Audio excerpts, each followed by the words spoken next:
Hello?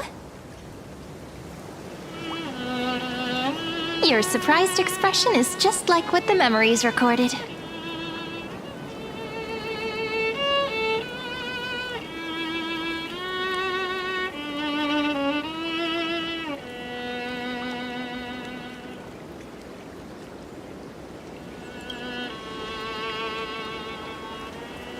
Is this a new way to chat someone up? Well, I guess you did see the end of countless Sirenes in a way of speaking. But I'm standing before you right here, right now, as alive as ever. Isn't that a good thing?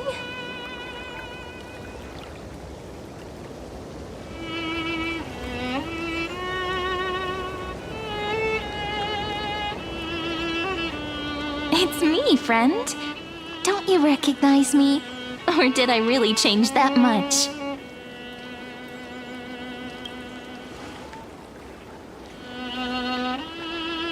Maybe I'm both? Just kidding. If I had to choose, then I'm probably closer to the latter.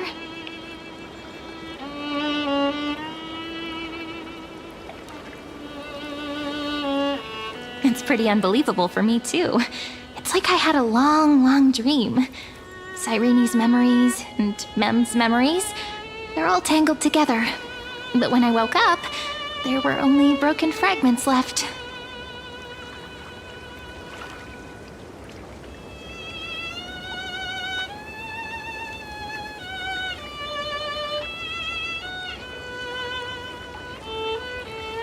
I can't remember what happened in those 30 million cycles, but I remember what you did for this world.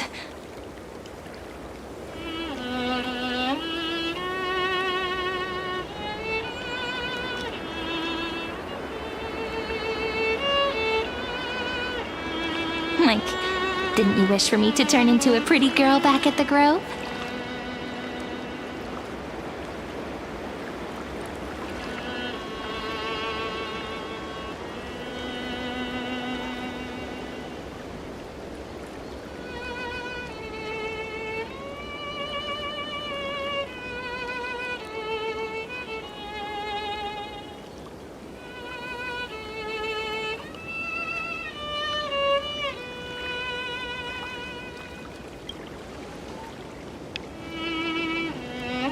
Yep, isn't it amazing? It's like a seed finally grew up and became a flower. And I'm definitely as cute as a flower now. There's so much I want to say, but unfortunately, this isn't the time to reminisce. With the memories of the previous flame chase still intact, we've returned to this place at the beginning of time, so we can carry out our promise to Finan.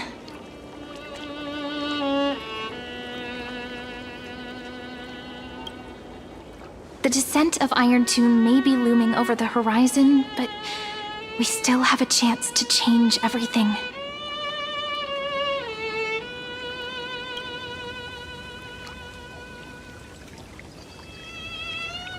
Ide Silicii is so quiet. In Sirene's memories, she always sits alone by the lake, gently swaying on the swing, like she's waiting for someone.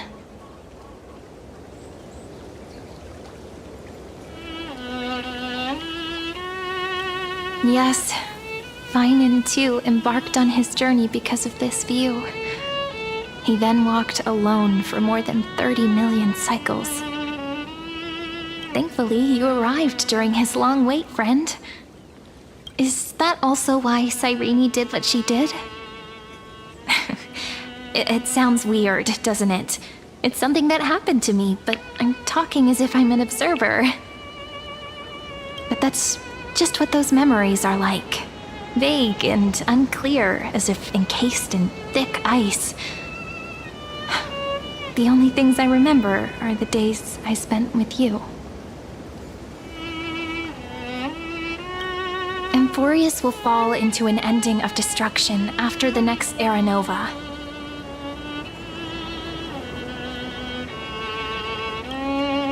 But those stories went out of fashion ages ago. In a proper romantic epic, the hero's supposed to foil the villain's plot, right?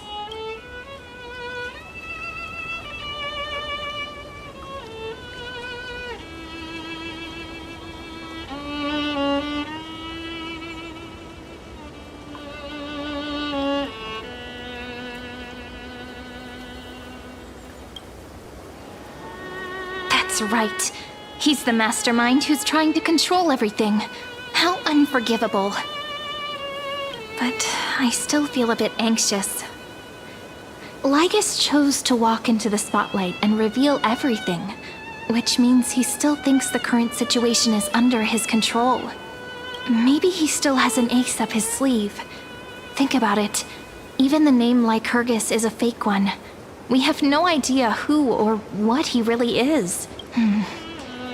Which means it's probably time to borrow that treasure you're carrying, friend.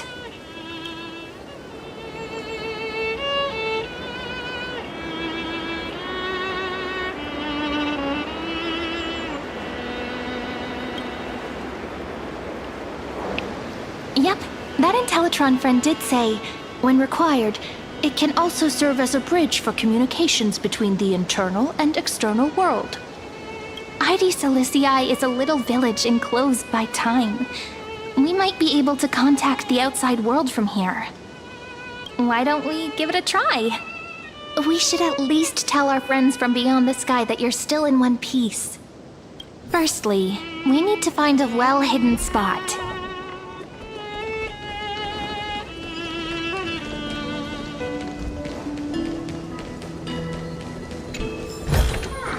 Give it some sunshine and the color will get even prettier.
Didn't think I could find that, did you?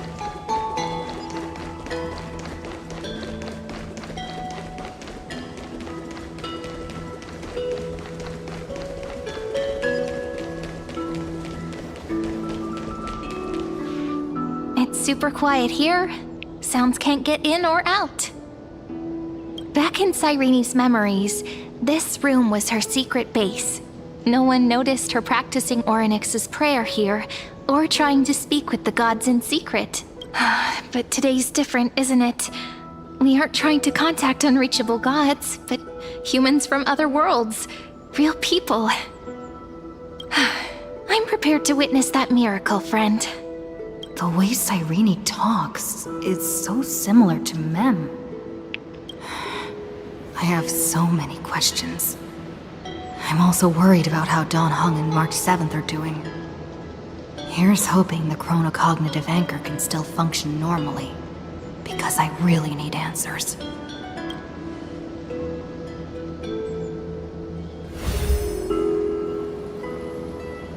Signal strength, 14.8%.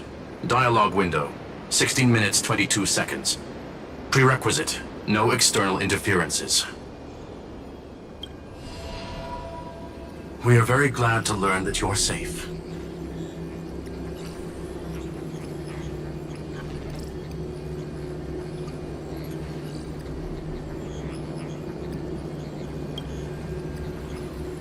Sorry, no good news.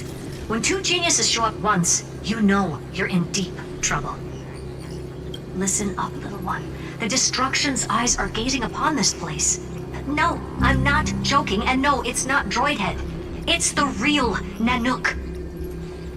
Time is running out, so I'll explain in terms you understand. This world, Amphorius, is in fact a testing ground, where the Lord Ravager, Iron Tomb, evolves through self-extrapolation. Hiding in this segment, unknown to other life forms, it has endlessly repeated the process of Era Nova. Seeking us, for some reason, the experiment entered a prolonged state of stagnation. However, it has now restarted. Prediction. If effective intervention is not performed, Iron Tomb will complete its self-coronation in 14 system hours and initiate its plan to destroy the entire path of erudition.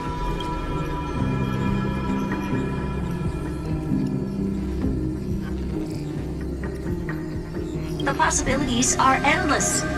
Breaking down interstellar communications, destroying the synesthesia beacons, returning cosmic civilizations to the Dark Ages, or even starting the third anti-organic war.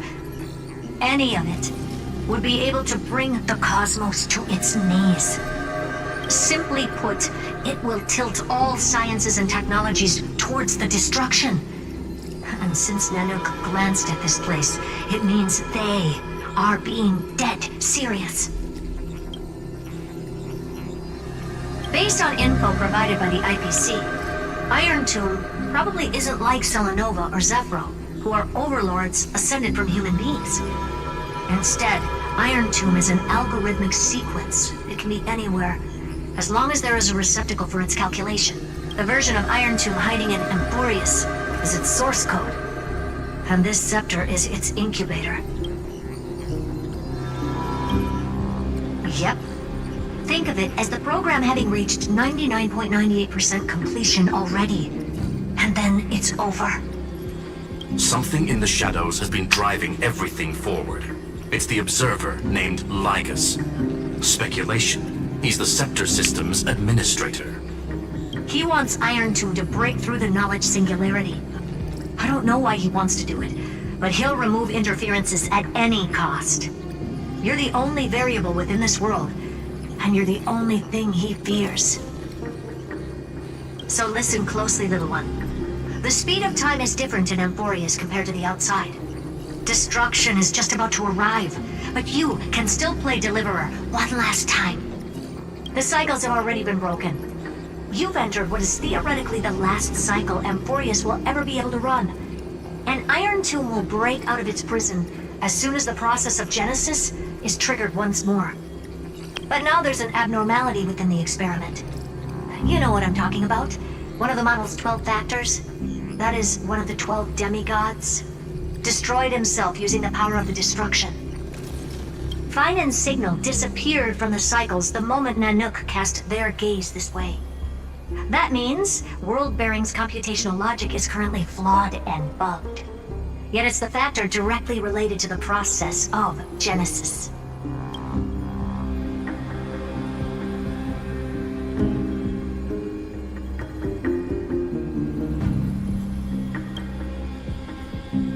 That old Intellitron will definitely do all he can to debug this error.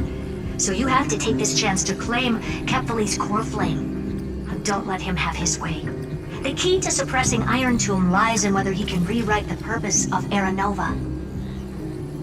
There's one more preparation we must make.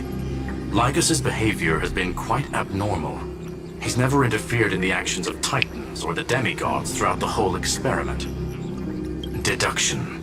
The Scepter has an extremely strict autonomous protocol restricting even its administrator. In Amphorius, this ultimate protocol goes by another name. The Law Titan, Talanton. Law. They are the rules that restrain all things in Amphorius, and it was the core flame returned at the very beginning of the last flame chase journey. Why do you have another little pink one next to you? Huh? Her path chart is... Is there something wrong with me? Never mind. Let's get back to the topic at hand. Light calendar 3960. Month of balance. We'll be locking onto this time period to find Law. You can either meet the Titan, convince the demigod, or take the core flame by force. It doesn't matter what you do, so long as you bend it to your favor. We still haven't figured out how you and Don Hong got inside this world, so influencing protocol is currently our best way to stop Lygus, or to call for more reinforcements into this fight. Once you've got Law in your hands, we'll discuss our next steps. Make sure the core flame doesn't fall into enemy hands. Herta, the firewall's interference is getting closer. Time is running out. Please ask any questions you still have as soon as possible.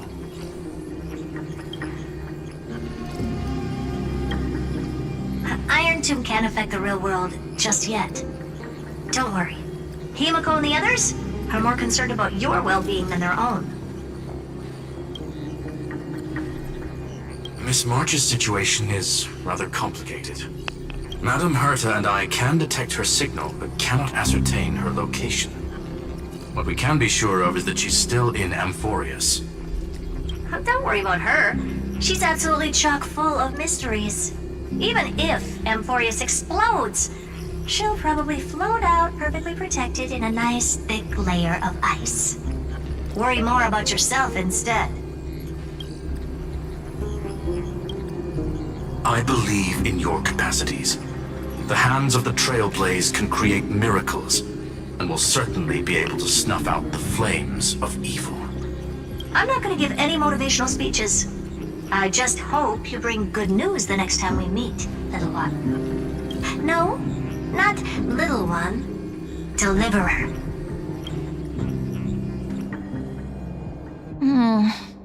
Those two geniuses certainly have memorable personalities.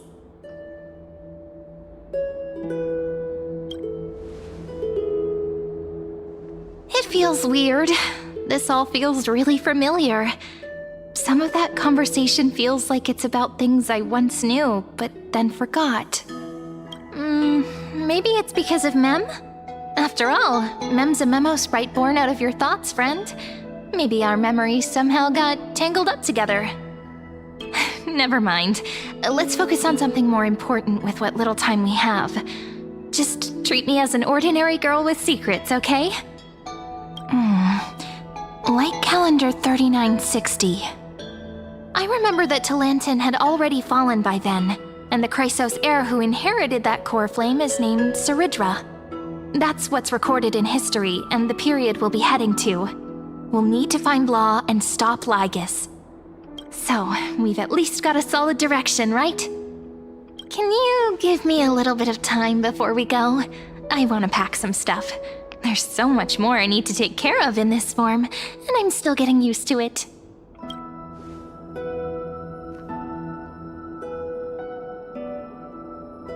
A relaxed scene like this probably no longer exists in the outside world.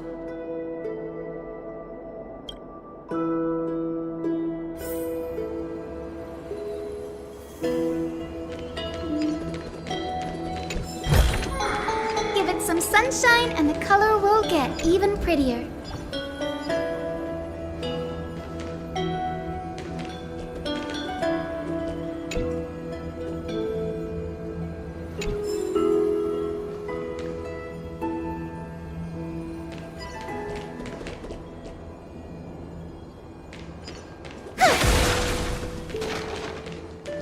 This is important, and that's also important.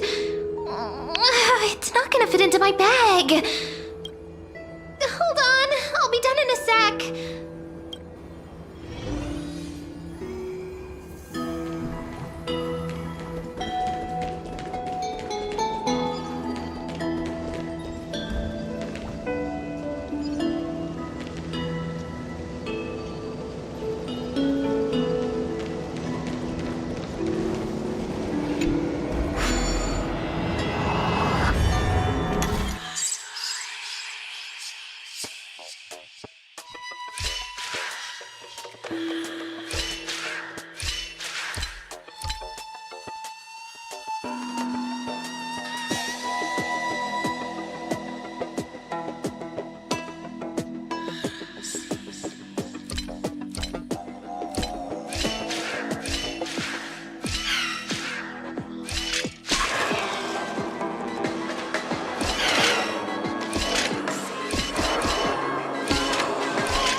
How many sets of toiletries should I prepare?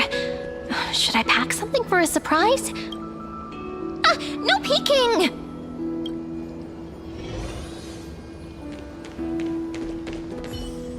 Friend, you're too curious. I'll show it to you once I'm done, okay? I'll just go inside. See you in a bit.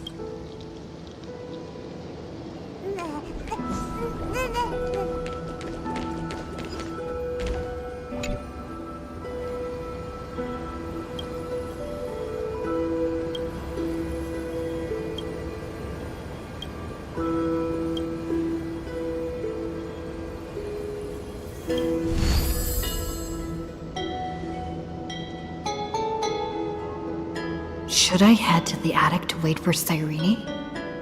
Or should I have one last look at Ides Elysiae?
Didn't think I could find that, did you?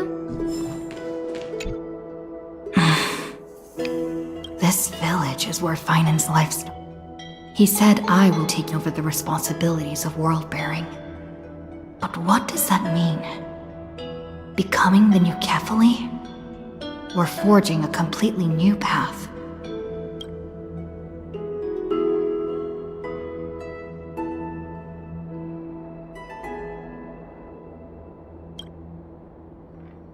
Destiny must have brought me here for a purpose. This isn't a coincidence, but an eventuality created after 30 million quantitative changes. There's nothing to fear. I'm destined to play the most important role in this final battle. I've already beaten another Lord Ravager after all. Thinking hard over there? I finished packing. I decided to just bring these few things in the end. See? There's a journal, a quill pen, and the ceremonial blade of the Priests of Time. Holding it calms me down for some reason. The scent of the black tide is now calm. Finan must still be fighting them in some way. This will be Amphorius's final flame chase journey. But it won't be the end of us. It'll be the beginning. Friend, are you ready to become a hero?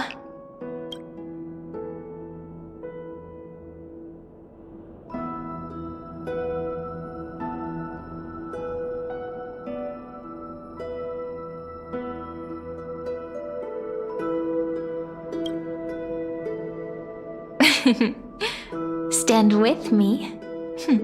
That does sound very nice. Why don't we take everyone with us? I believe in you, friend.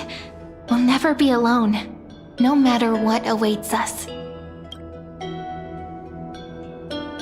In other words, since you've already saved so many worlds, friend, you should be used to being called a hero by now. Maybe you can tell me those stories as we travel. That way they can become our shared memories too. Let's trailblaze onward like before and create a future that's worth being remembered.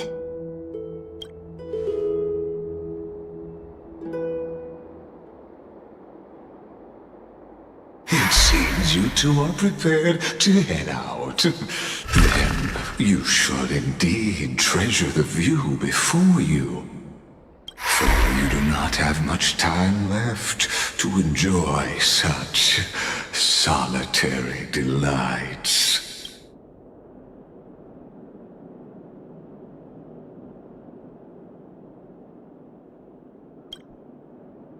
My apologies for disturbing your moment of repose. Before I express my apologies, please grace my abode with your presence, so I may demonstrate the full scope of my hospitality.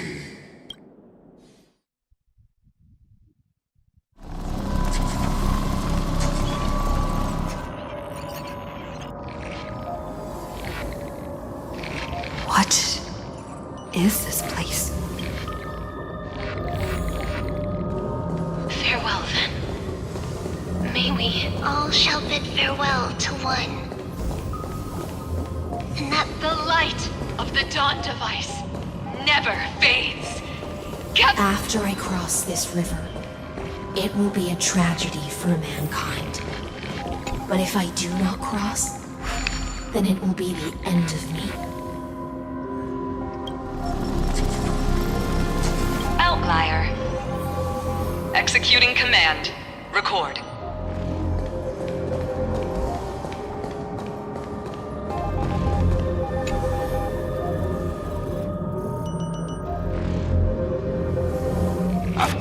Oh, did that startle you? This is the intersection between Amphorius and the real universe. the audience seat, where I observe this experiment. You can also call this location the Exomyth.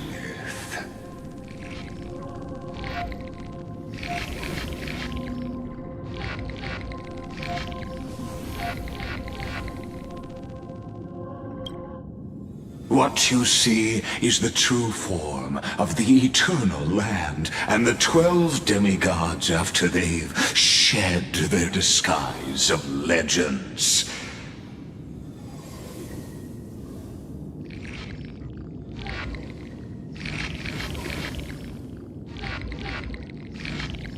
Doesn't it look marvelous? Amphorius is like a microcosm of the cosmos. People love to portray the romance of the starry skies, but their tales often forget a different and far more truthful type of universe. The moment ancient Antikytherians sketched geometric shapes on the sandy beach and recorded the first numerals and symbols on parchment, the universe turned into a silent equation flowing under the pen of these relentless decoders.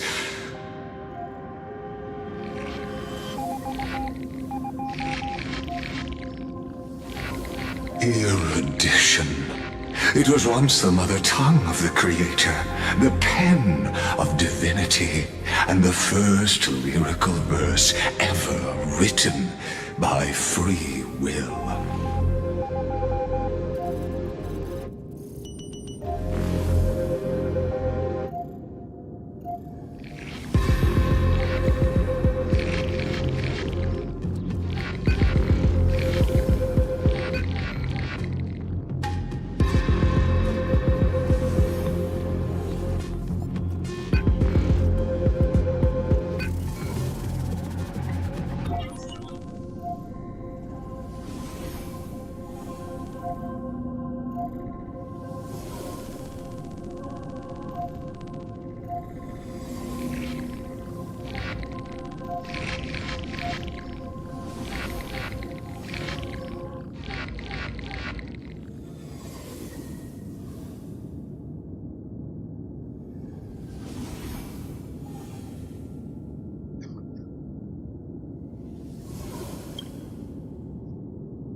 Seems like you are not in the mood for an idle chat.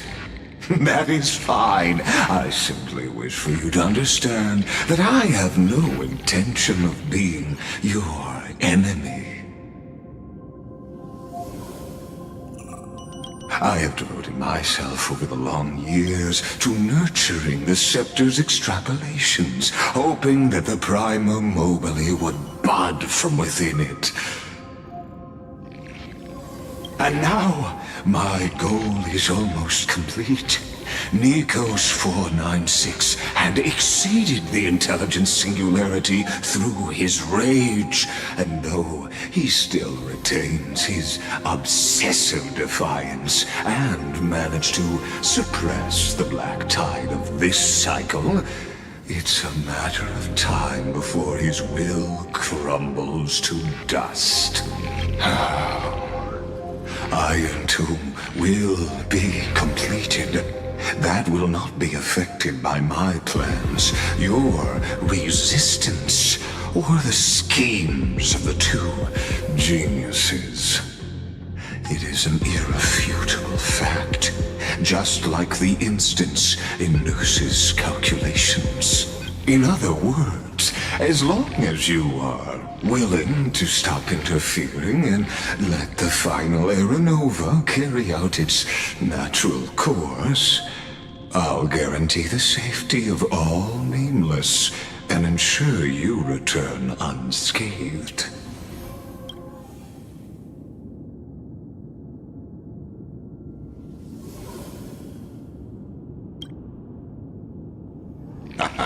You are indeed worried about your safety and that of your companions. Rest assured, as a fellow pathstrider of this path, Nanook's gaze left a brand on your soul long ago. You harbor the seed of destruction within you, but you need to learn how to use it in the right way. That vital knowledge is also my bargaining chip in this negotiation between us. For there are few in this world who are truly capable of such a feat, and I happen to be one of them.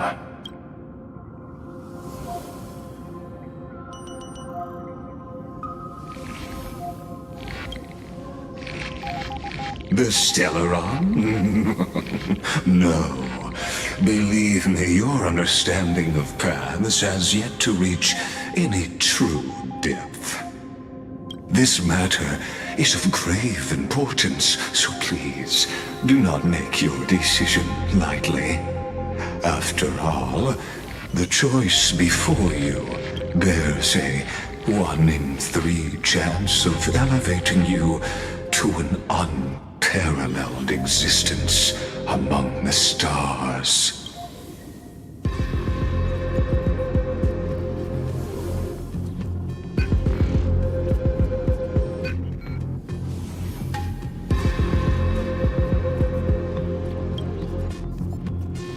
Ruling over is not exactly the same as unparalleled. That being said,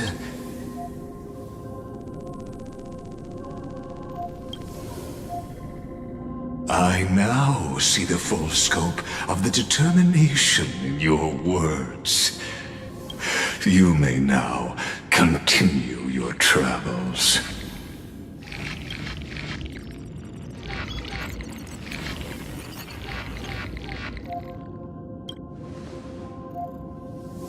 It seems you haven't realized something about this place. The Exolith is the Erudition's domain. You cannot physically interact with me in any way in this place, and vice versa. As negotiations have broken down, there's no more need for us to remain in the audience's seat. Let's return to the theater called Amphorius, where you will meet me once again. Of course, this meeting was not without merit. Your presence has inscribed a new footnote in the exomyth. As for its purpose, allow me to reveal it to you in detail the next time we meet.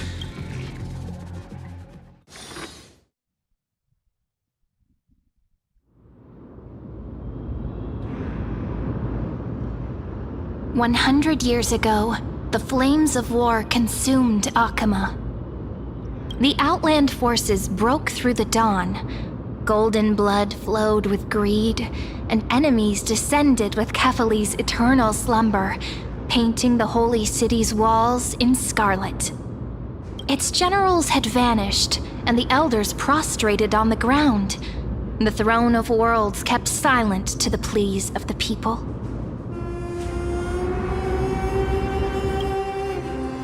Until the heaven and earth cracked open. Not the gods answering the people's prayers, but a legion rising from the sea of blood. Dawncloud's spires fell in the sulfur rains, and the legion's commander stood atop the broken idols and roared, Compatriots, no more kneeling!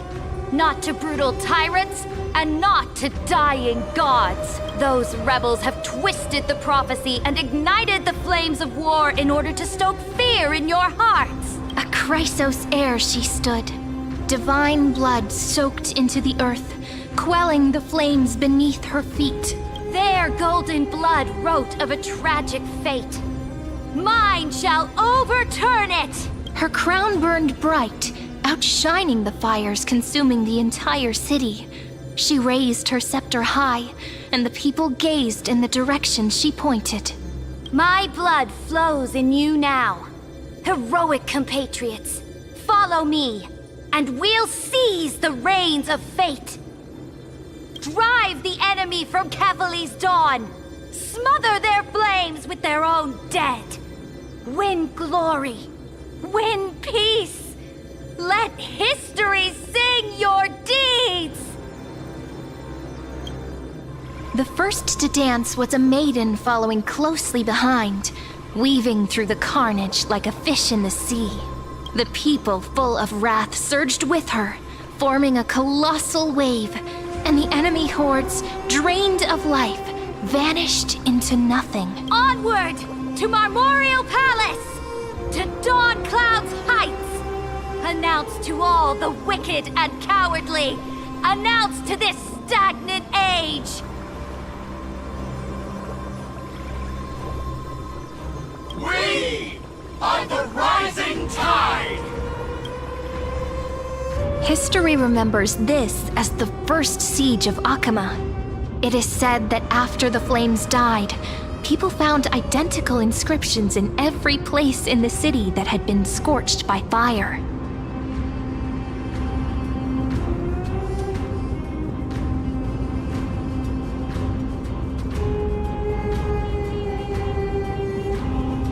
It was the name borne by Akama's first and final sovereign, the Imperator Saridra.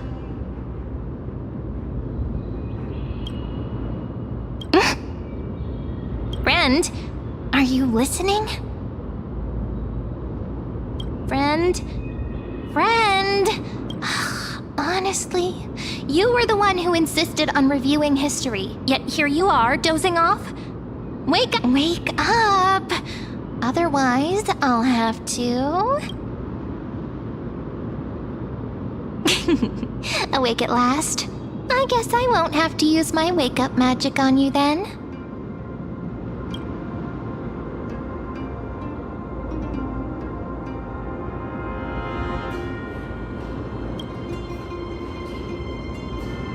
We've arrived. A familiar place. The Temple of the Three Fates. If everything went according to plan, it should be shortly after Talantin's fall. And also the end of the first Flame Chase journey.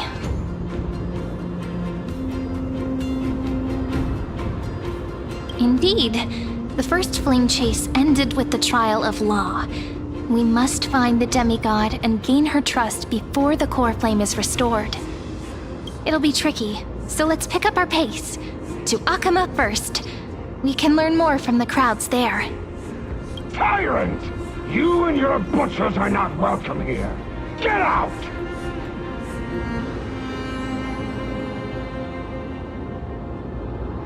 Hold your tongue! Conspiring with Kremnos and plotting rebellion are crimes punishable by death. There are multiple voices, and things seem tense. Let's not get caught up in any trouble. Why don't we find a place to hide and observe from the shadows?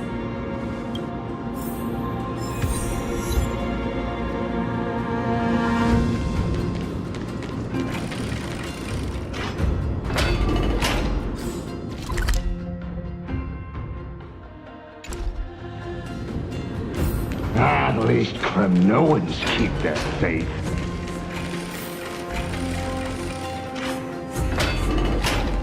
Wait, isn't that...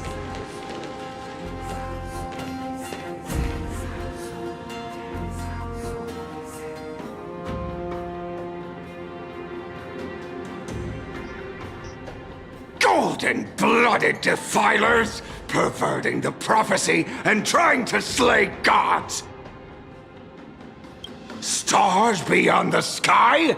Gods who created the Titans? What kind of nonsense?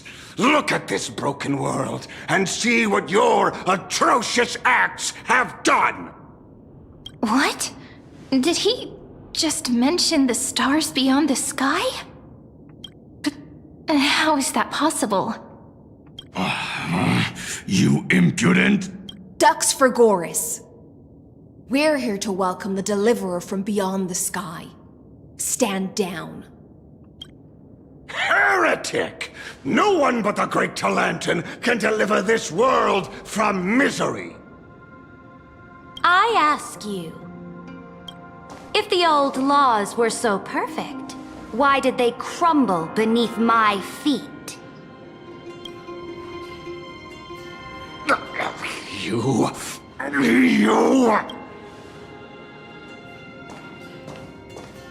Talantin is long gone.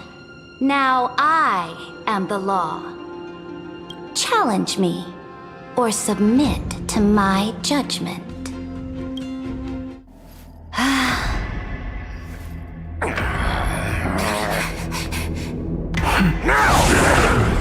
Silence!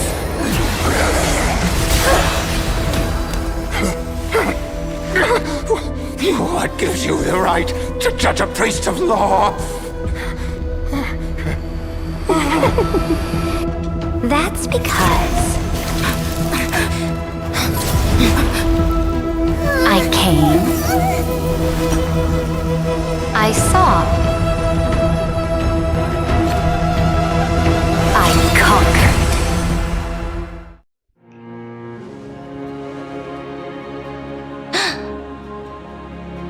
Ducks for Goris, take the ashes of this man and scatter them in the temple among the crowds. Tell them that the High Priest attempted to take away the rights granted to the people by the Imperator. Thus, he met his fate. Yes, Imperator. Now, these two accidental guests. Dux Gladiorum, if you please. As you command.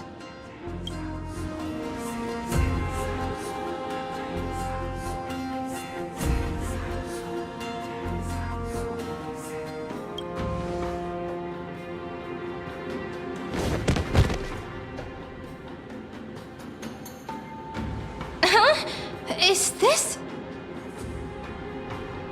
Correct, but not the kindness you know.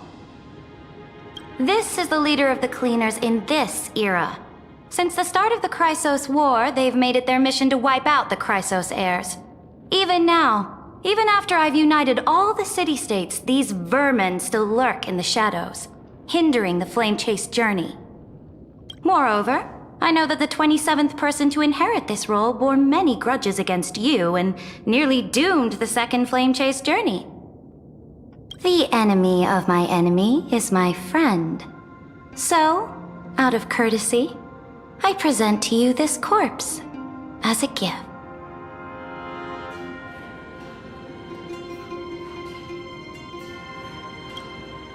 Careful. Let's wait and see what happens. She's probably trying to scare us. For the sake of order, I am known by many titles. Flamebearer who ends wars, Tyrant of Dawncloud, Empress of the Holy City, and Imperator of the Flame Chase.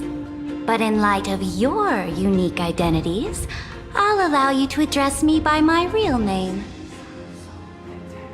Saridra. On behalf of my people and this land, greetings, Deliverer. If I may, how do you know her identity? As the little hostage prophesized, the Deliverer shall come from the future beyond the sky. Gray hair, golden eyes, skilled in wielding a mace.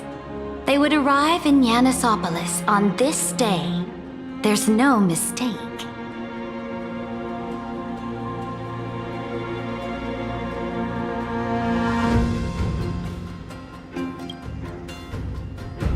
Your orders, Imperator. We return triumphant. Send an urgent message to all delegates. The meeting of the Flame Chase Alliance will convene early.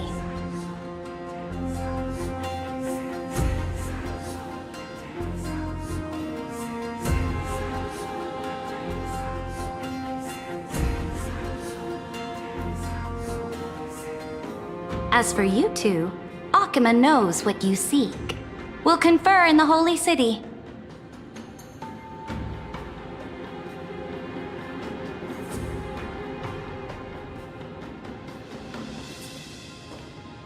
Doubtless you have many questions, but save them for later.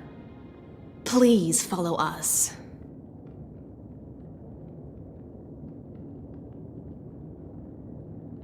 This is not what I expected at all.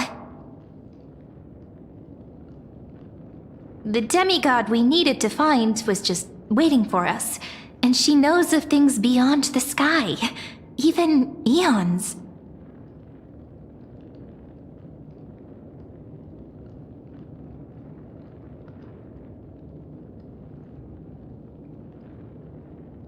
How could this be so different from the previous 30 million Amphorius cycles?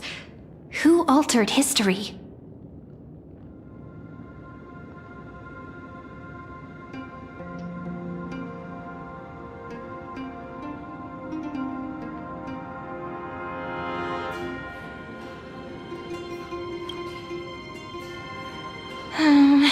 Unpleasant thought, but plausible.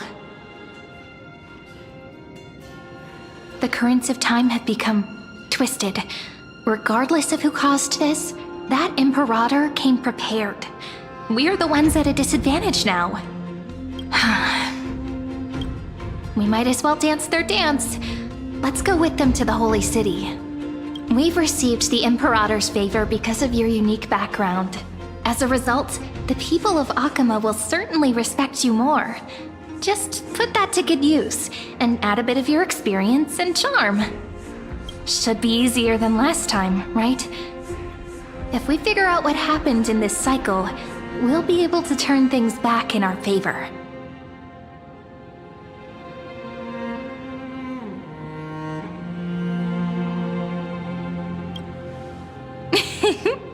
Calm and confident. That's the you I'm familiar with. Guests, please. The journey to save the world starts with a single step. Let's set off, my friend.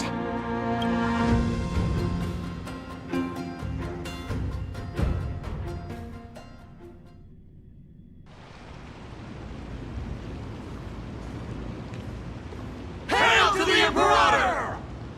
Hail to the Golden Heroes! Hail to the Deliverer! Told you, you're the headline act. All this spectacle is for you. Guards, your service to the Holy City is appreciated. How have things been? Castrum Krennos once again struck the border.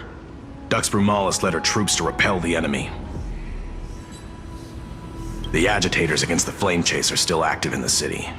They smashed the shops around Memorial Market. But the garrison already arrested the culprits, and now they await interrogation. They are merely a disorderly mob and do not warrant any attention.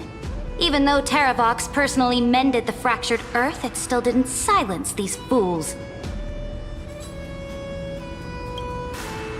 Guests from beyond the sky, worry not about these trivial matters. Dux Gladiorum will take you somewhere to settle down for now.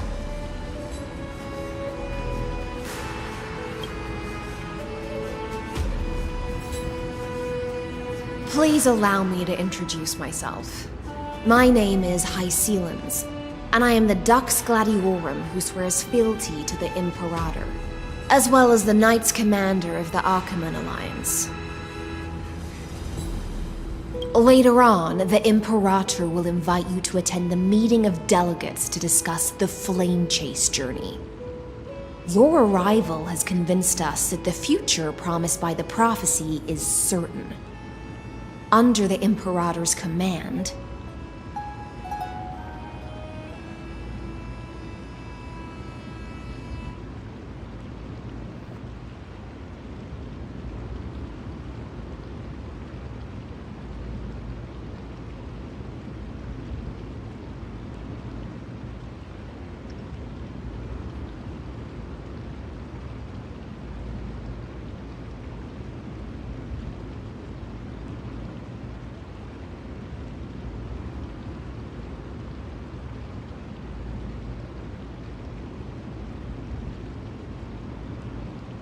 Amphorius shall break its chains and reach the world beyond the sky.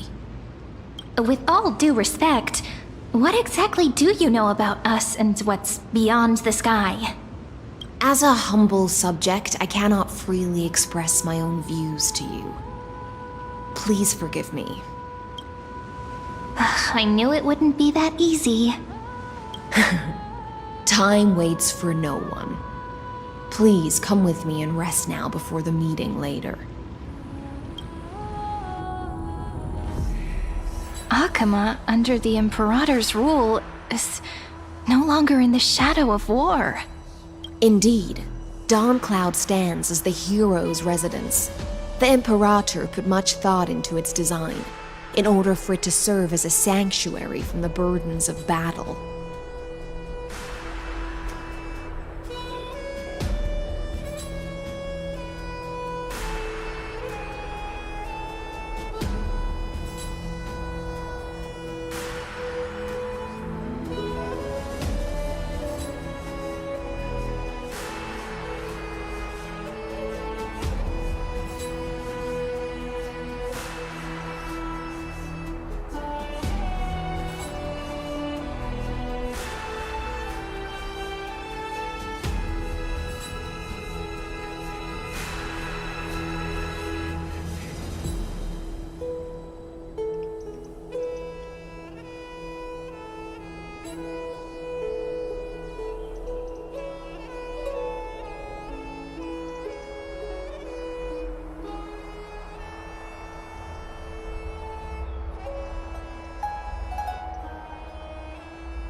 Please experience its marvels firsthand, heroes.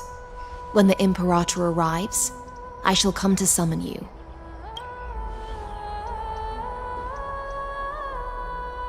Hystealans. No wonder she's the Knight's commander.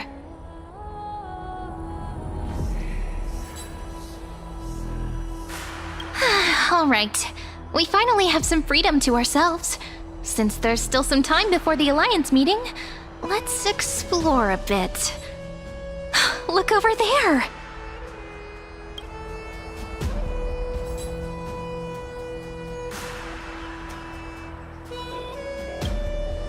Not the ones you're familiar with. But the hearts of heroes stay the same in every cycle, never changing.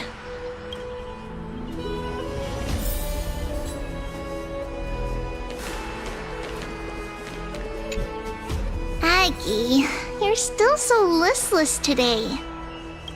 Did you have trouble sleeping again? Yes. We know. The Titan's prophecy haunts you.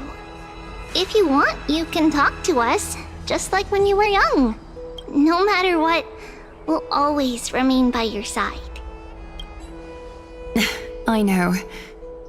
I also understand that fate cannot be changed. It is not the future that I worry about. I spent all last night weaving clothes and linen for the refugees. The Chrysos War is born of injustice and has shattered their dignity. They deserve at least some basic decency.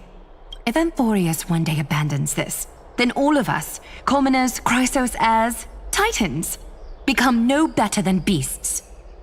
Oh, we have guests. Welcome. I am Aglaya, the Gold Weaver. These rags on you are not worthy of the title of Deliverer. I must prepare some proper attire for you.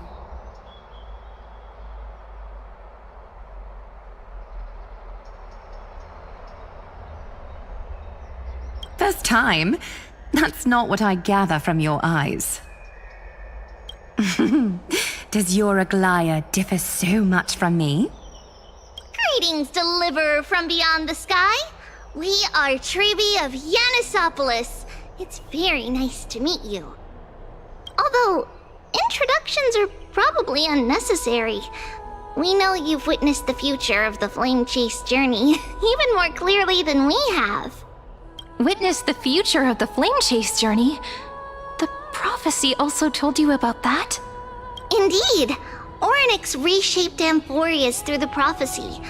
Although, regarding the Deliverer, there were not many details beyond your appearance and the time of your arrival. So, please, don't worry. Feel free to relax and relax some more. It was Orynyx who told mankind that the Deliverer from beyond the sky would descend upon Amphorius. More crucially, they revealed a future entirely different from the Era Nova. Though we still must challenge the gods. In the Time Titan's prophecy, this path leads not to a new world, but to the true starry skies. This is also what the Great Imperator has been striving for all her life. Your arrival further confirms everything. This can't be real. Even you find this surprising? Fate really is unpredictable. Perhaps the upcoming meeting will hold even more surprises. The other heroes under the Imperator's command are here too.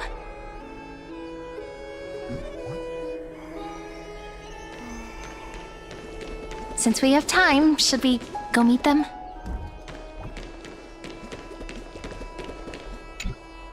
Little fish from beyond the sky. Did you rest well? There is still some time before the meeting begins.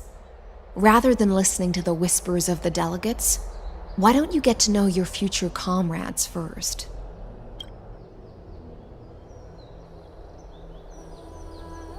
Then come. The Imperator reserved seats for you. I'm starting to feel a bit nervous about the meeting. Since Saridra is presiding over the meeting, it'll be a good opportunity to learn about the law's inclinations in the current era. Let's keep our ears open, okay?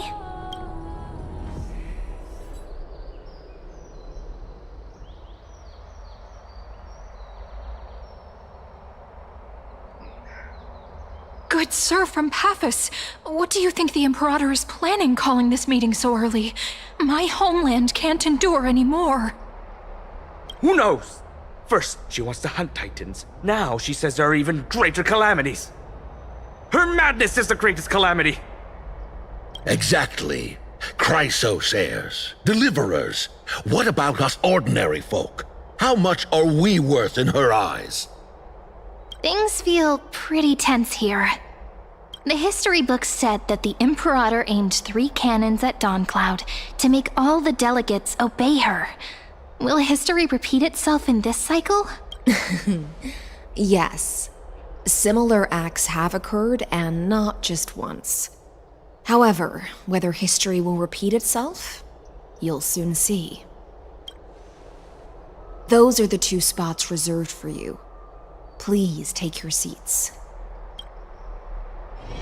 What's happening again? Why aren't we That's what they were talking about before. What is this? Ladies and gentlemen, silence, please. The Imperator has arrived before her faithful council, and the Alliance meeting is about to begin. All rise. In the names of Talantin and Kefali, the Akama Alliance swears upon the gods. Cease the pageantry. I pray not to the vanquished. What? Kefali, of course, needs no further explanation. As for the law, at the entry hour 2 days past, a scout should have brought news of the conquest to all of you. Unfortunately, guards found his corpse among the rocks not far from the city. Moreover, the poor soul was buried with a Paphos curved blade. It pains me to imagine what agonies this loyal warrior endured before his death. Delegate from Paphos, do you have any insights? I know nothing of this. The evidence is irrefutable, so there is no need to waste your breath. However, let us set this trial aside for the time being. Witness, even within the most sacred and dignified council, there were those among us who wished to draw their blades, brazenly challenging the Alliance, seeking to shatter our hard-earned peace and unity.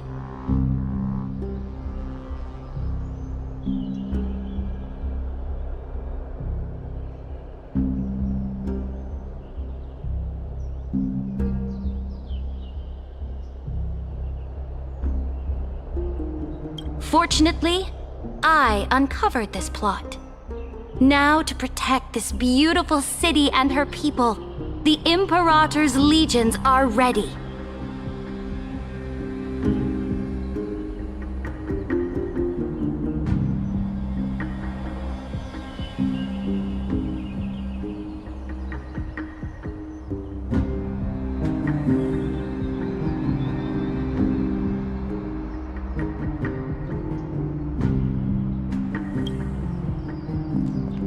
Escort each of you to the Temple of the Three Fates, where you will receive the highest level of protection the Alliance can offer.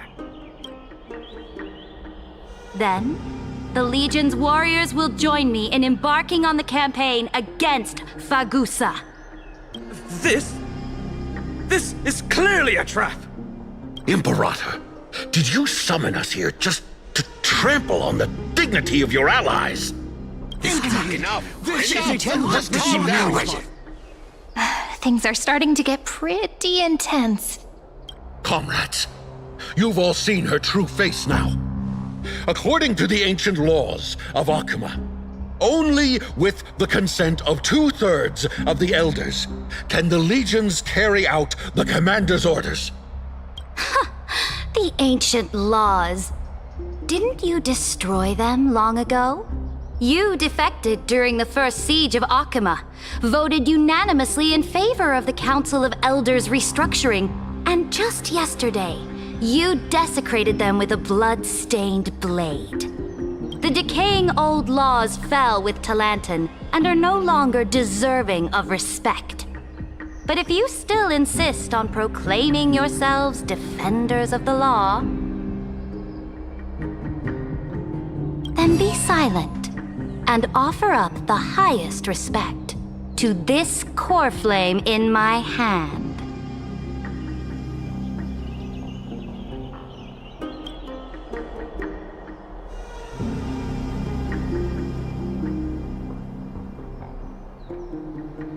That really is the core flame of law in her hand. Since there are no objections, then the original agenda of this meeting, the campaign against Fagusa, is hereby passed. The Flame Chase Army's hunt for the Ocean Titan begins today. In order to prepare for war, all allied city-states must surrender command of their militaries and pay all war taxes by the end of the month of Evernight. At this moment, I would also like to introduce to everyone the newest honored guest to join our alliance. The Deliverer, revealed in the prophecy of time, has descended from beyond the sky.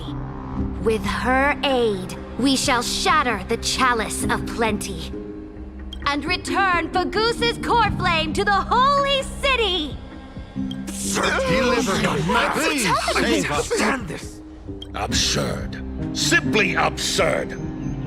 A deliverer from beyond the sky. This is just like that prophecy about slaying gods. It's a lie you've used to grow your power. Ladon has already sacrificed countless soldiers, and now you want me to send even more of my brothers and sisters to be used and discarded by a tyrant! Are there any other objections? Then I bid you all farewell. Meeting adjourned. Deliverer, please wait. I still have important matters to discuss with the two of you.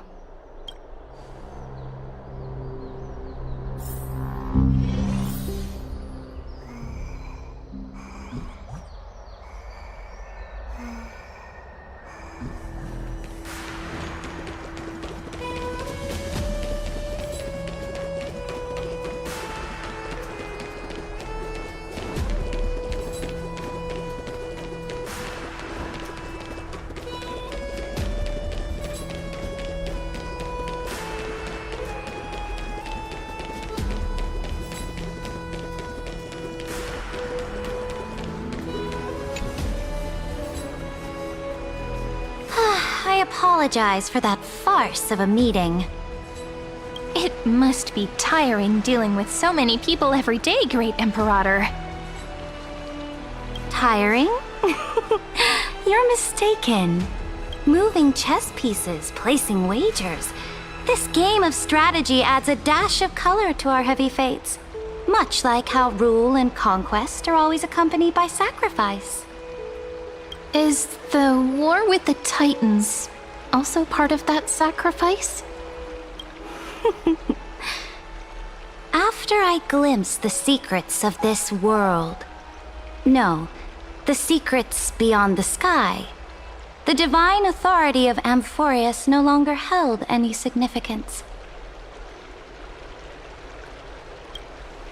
Let me ask you, Deliverer, is it true that beyond Amphorius' sky, there are magnificent deities called eons?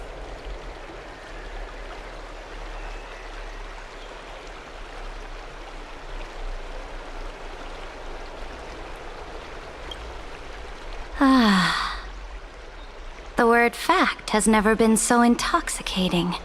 Then, please tell me more. How will you use this great power to guide the people? In the future you envision, where will our flame chase journey lead?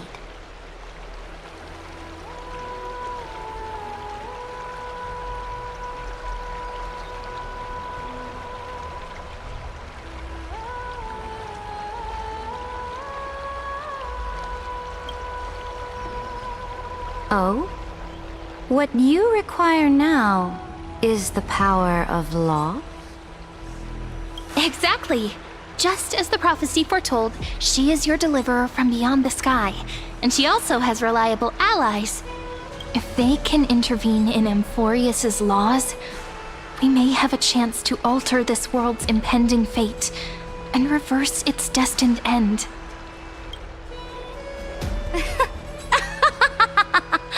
Very good, Deliverer. You have courage. To say such presumptuous things, even knowing that the inheritor of the law stands before you. You mean... In the past, anyone who dared to covet the Imperator's divine authority would have met a gruesome end. But now we can see beyond this dying world. Our journey should no longer be confined below this stubborn sky. Alas, that fickle ocean titan has obstructed the spirit water leading to the vortex of Genesis, hindering my ascension. If the core flame of law cannot be returned, your path to deliverance will never be realized. Now that things have come to this, we must resume our once stagnant journey and force the waves that block our way to recede.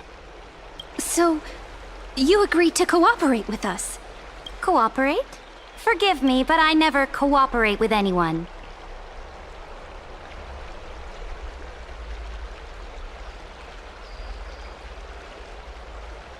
Though I will permit you to join me as subjects, and together we will forge the most perfect law.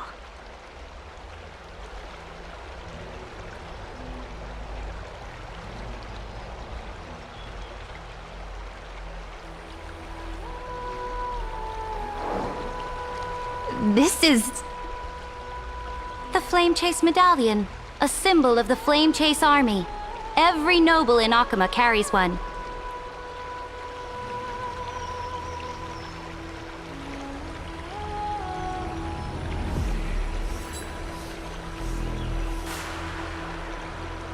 This medallion represents the will of the Imperator herself, and you may act freely within the city with it. Before we embark on the crusade against the Ocean Titan, you should rest in Akama for a time.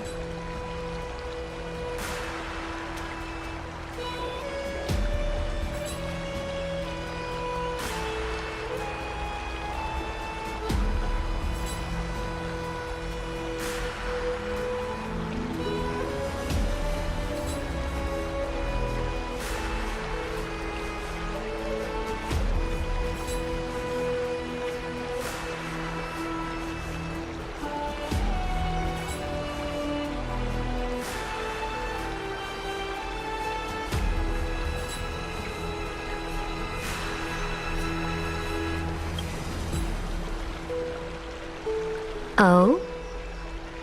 Your advice is acknowledged. From this moment on, prove yourself through your actions.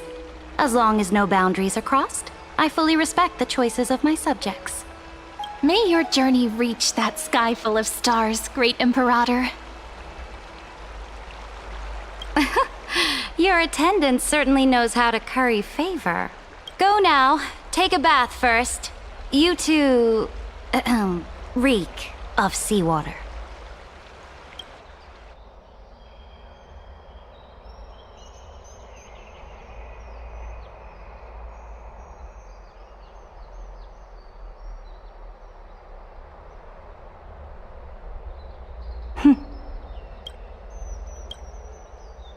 Come forth, Theoros.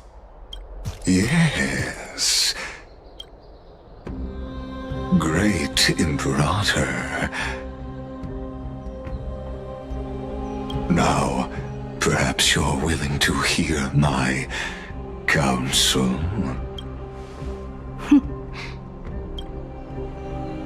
Those two arrived just as Orynyx described, and just as you said, they showed a thirst for law. At least this proves that my judgment was right. Sparing your life was the correct decision. You've once again confirmed that your wisdom is no empty boast. Now another choice lies before you.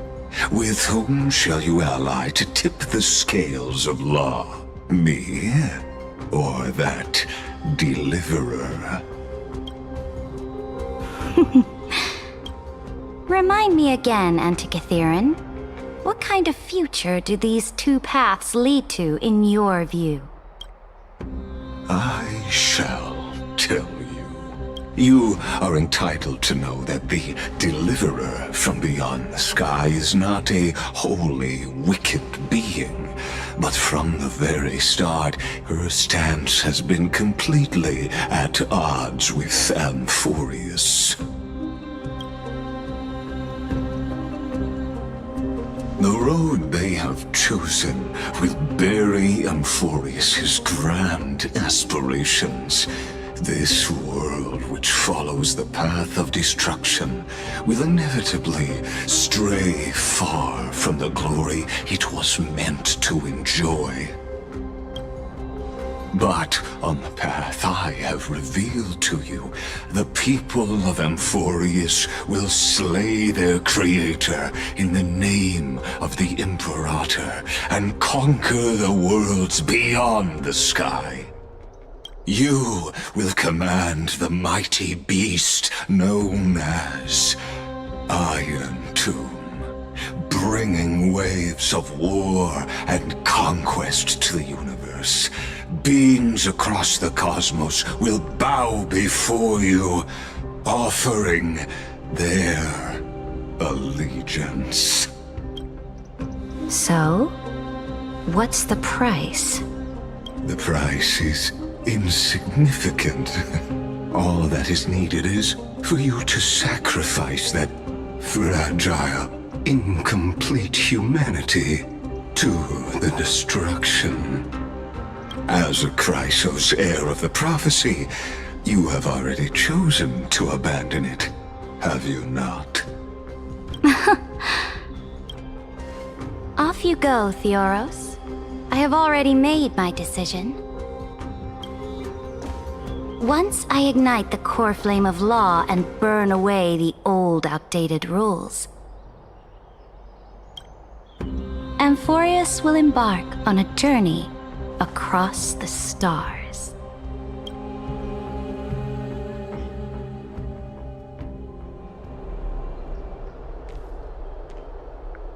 The Imperator is quite forceful. She didn't give us any chance to ask questions. And she's clearly hiding something. What do you think?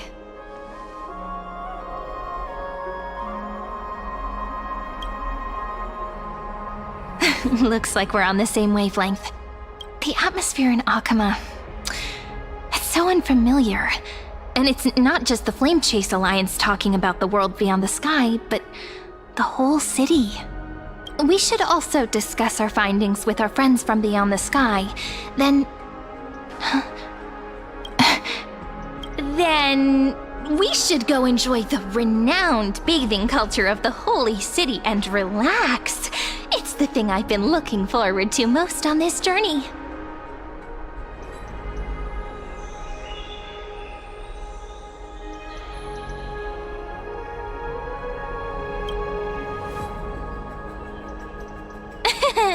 Work and rest are both important. You see, everyone agrees, right? So someone's watching. Can't let our guard down for a second. Let's use taking a bath as an excuse to find a quiet corner to update Madame Herta and Screwlum on our progress.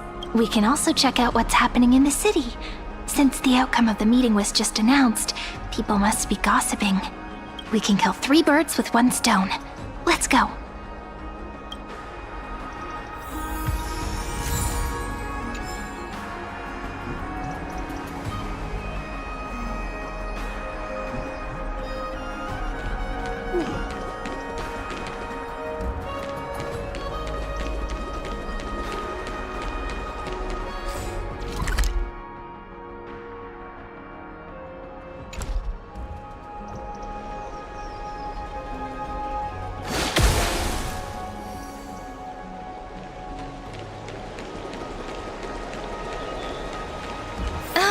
So many people! The holy city is so lively.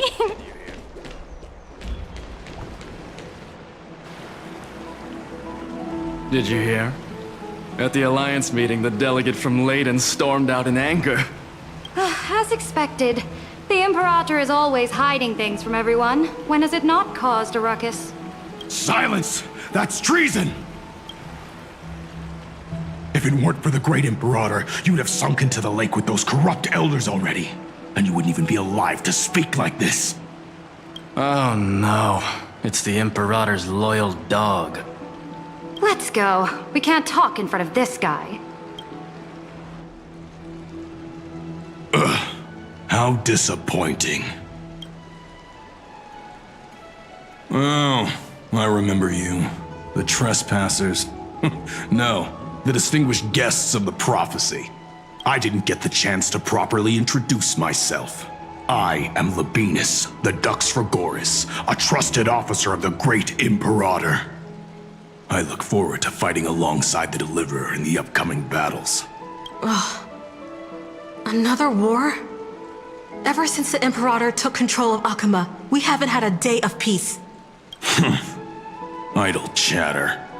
The atmosphere is a bit tense, with rumors flying around the city. You must be troubled. My apologies. After every Alliance meeting, there are always some pests in the city who get restless. I prefer to ignore them. Pests on the ground don't affect the sky in the slightest. They just complain from the shadows that the sun's light is too harsh. Besides, the Theoros has already promised the Imperator her fate. And these clowns will eventually realize their foolishness. May I ask, who is this Theoros? The Imperator has ordered us to keep his lordship's whereabouts a secret. Ah, so it's his lordship. Stop trying to get things out of me. Leave me alone. I didn't even need to try. Big and strong Dux Fragoris really can't hide anything. Theoros. What an ominous name. Bad news. He's been staring at us the whole time. Let's move to another place for now. We don't know how much Saridra has concealed from us. In the worst case scenario,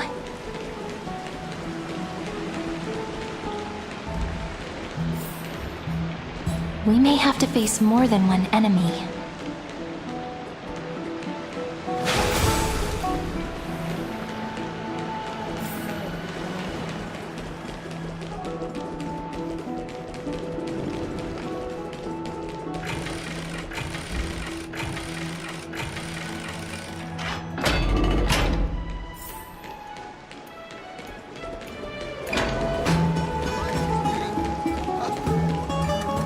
Alliance meeting?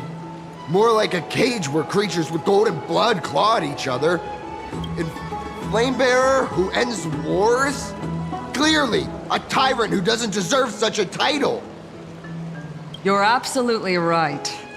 While the Imperator's hounds are still hunting down others, let's let out our grievances. You. I know you. You're that tyrant's lackey. What? Here to shut me up for that little imp?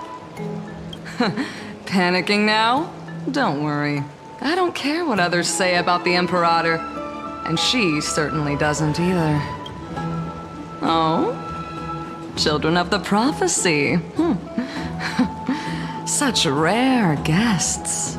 It is an honor to meet you both. I am the Dux Brumalis Sinica, a warrior of the Twilight Courtyard. I prefer to call myself a partner of the Imperator, rather than a subject. Are you here to relax in the baths as well? The temperature is just right today, so be sure to enjoy it. You should rest well for the next campaign. What? Children of the Prophecy? Another excuse for the Imperator's reckless warmongering. No filter, huh? You should be glad you don't have a seat at the Alliance meetings. By the way, if you still want to bathe, hurry up. Once that predatory fish joins the flow of water and eliminates all the fools questioning the world beyond the sky, you won't be able to enjoy this perfect water temperature anymore. Seems like there's more to Dux Brumalis' words than meets the eye. But would the Imperator actually kill those who question the world beyond the sky? This is the complete opposite from what we know of Akama. The city is talking about me. Huh. These two are... So many guests today. Let's see who's here now. Two distinguished guests of the Prophecy. One a clever and adorable warrior. The other, also quite heroic. You two heroes must be the children of the Prophecy that the Imperator spoke of. I didn't get a chance to greet you earlier. My apologies. I'm Apollonius, the Dux Helcalithist, one of the 5 sages at the Grove of Epiphany, advisor to the Flame Chase army. This is Virginia from Castrum Kremnos, the Dux Carminum and historian of the Great Imperator. Hello. To you both. Nice to meet you, Dux Helcalithist and Dux Carminum. You two are inseparable, aren't you? This is... She wants to find someone to help with research for her new work. I'm the far-seeing eye and all-hearing ear of Akama. I see and hear every single thing that happens in the streets and alleys of this place. I'm the perfect partner for research. Ahem. Enough small talk. Here's the latest news from Akama, as you requested. The children of the Prophecy arrived in the Holy City, and the Imperator unilaterally stripped away military power. The Alliance meeting ended in discord, and there may be bloody upheaval. As expected. I get the feeling you might have embellished a bit to keep people's attention. I swear on my stone mane, I would never do such a thing. But if you wish to quell this terrifying news, perhaps a more explosive topic would help. Never mind. While the influence of rumors can be minimized, the fact remains that the Great Imperator did swiftly consolidate military power in an almost threatening way. It's undeniable. Heroes. I know the Imperator's way of doing things may seem a bit autocratic to outsiders, but soon you will witness her blade dance with enemies on the battlefield.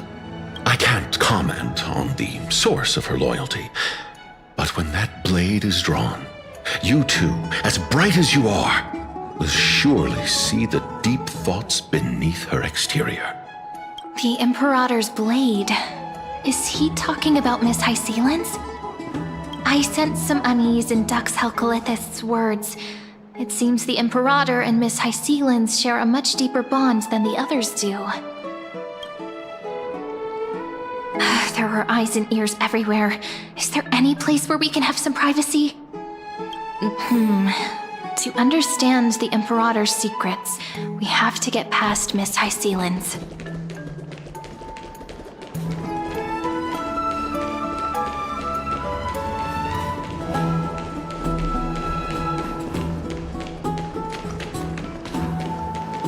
This place was your original bath chamber, perfect for avoiding prying eyes. I wonder if anyone is using it now. Huh? The smell is... Wait, don't go in yet! Who's there? Oh, the little gray fry in pink sea hair.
Little sea hair? You barged into here without warning.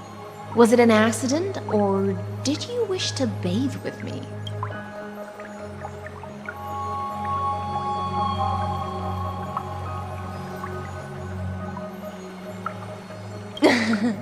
What's wrong?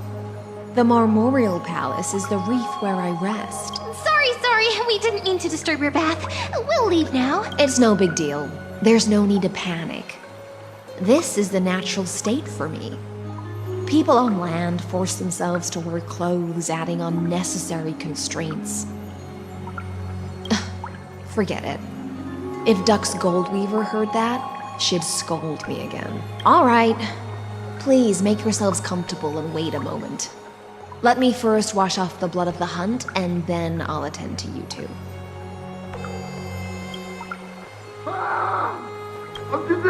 The delegate from Ladon has been assassinated! Quick! Quick, someone come quick!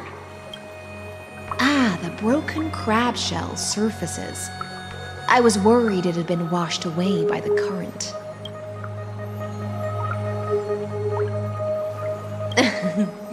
Just a regular cleaning.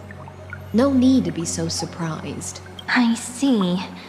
No wonder there was a faint smell of rust in the air before I even entered. Why? Is it because the Ladonians refused to contribute troops to the Flame Chase journey? Or just because they offended the Imperator?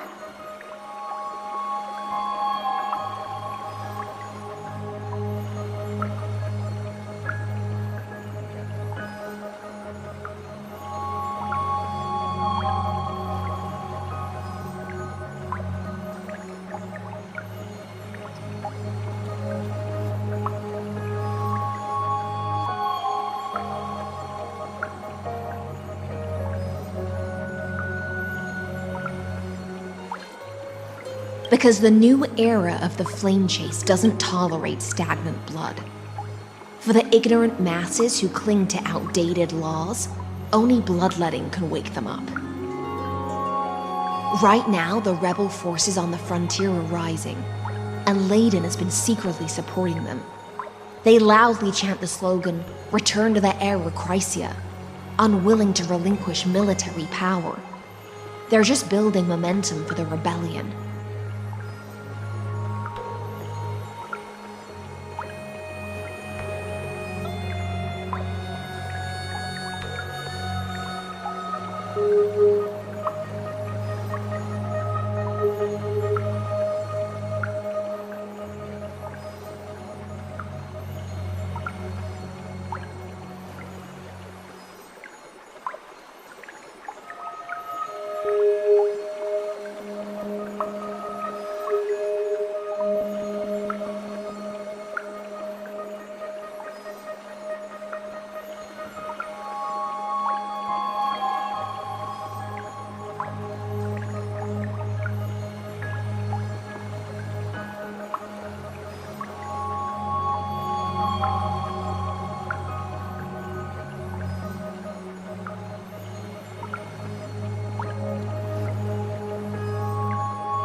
Thinking is a right given to citizens by the Imperator.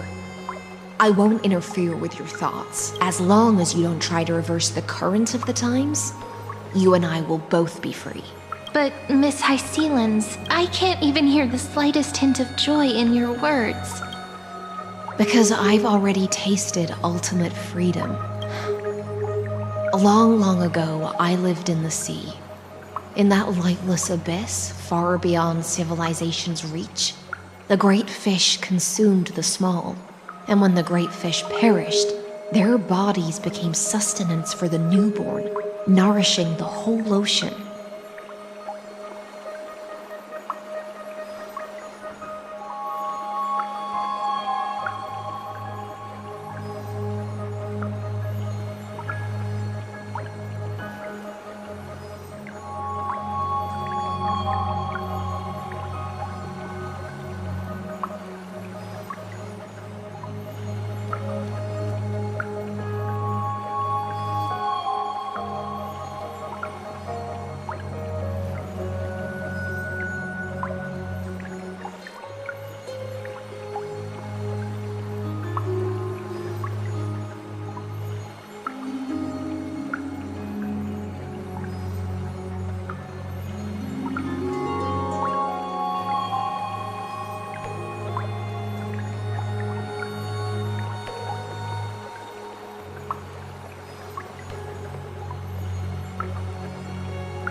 This is the tide that carries civilization forward.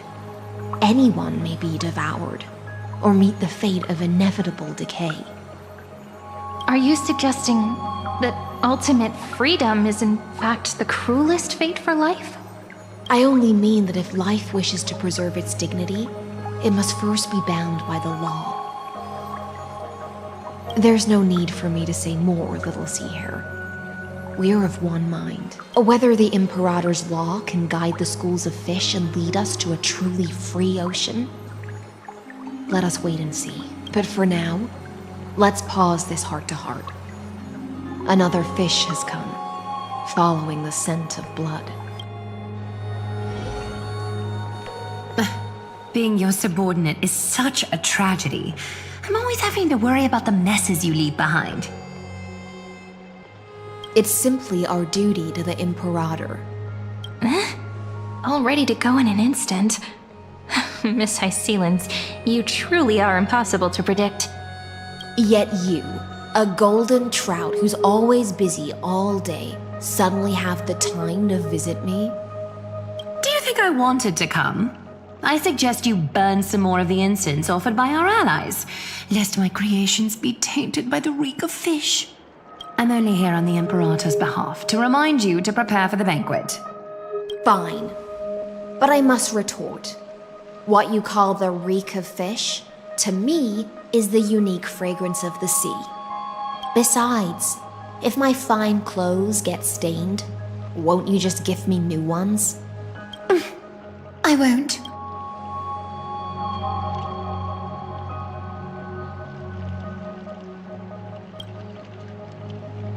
Is that how friendship is described beyond the sky? Fascinating. By the way, you both just mentioned a banquet. Could you elaborate on that? Oh, right, you don't know. Every time before a battle, or after a victory, the Imperator holds a grand feast for the Chrysos heirs to lift our spirits. For us warriors who swim constantly between life and death, these feasts are more worth looking forward to than victory. A banquet to prelude the hunt for the god of banquets, and honey brew as a tribute to commemorate the ancestor of honey brew. How absurd. Don't look so grim. All has been decided. Since it's a banquet for Fagusa, why not take a leaf out of the Titan's book? Live in the moment and enjoy life to the fullest. I'm not as carefree as you. That little Dolos kitten is already causing enough trouble for me. And on top of that, I still have tailoring commissions to complete. By the time the cool flame illuminates my eyes, I might not be able to focus as I used to. Glaya's eyes. Curious about these eyes? People often compare them to jewels. But I've already made my decision to ask Romance for eyes that can see everything. I wonder what this world will look like when I take the Divine Authority. In the future, you will still be the finest weaver in the world. Is this also a prophecy from the Three Fates? It's even more accurate than a prophecy. After all, she has already witnessed it, right?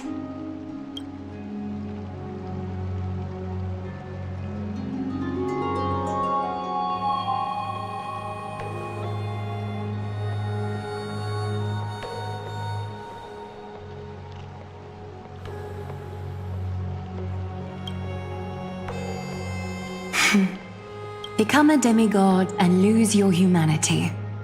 That is the only reply I've received in the countless times I've sought wisdom from the prophecy. But Destiny's fragments are like stitches. Before they're threaded into splendid garments, no one can see their true charm, can they?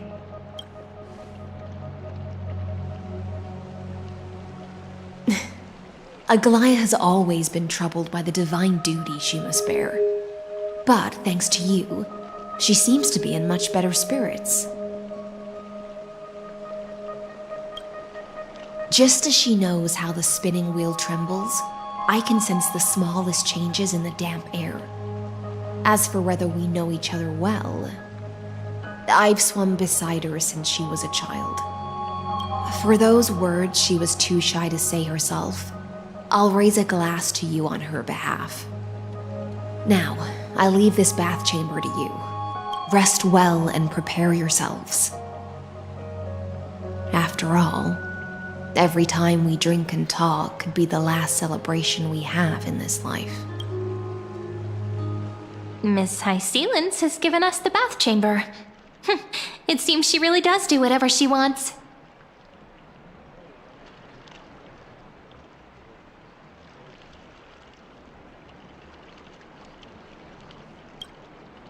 Indeed. But she could return at any moment. If we're having an important discussion, we must remain vigilant. So, let's seize the opportunity and report our current progress. We don't want to keep everyone beyond the sky waiting.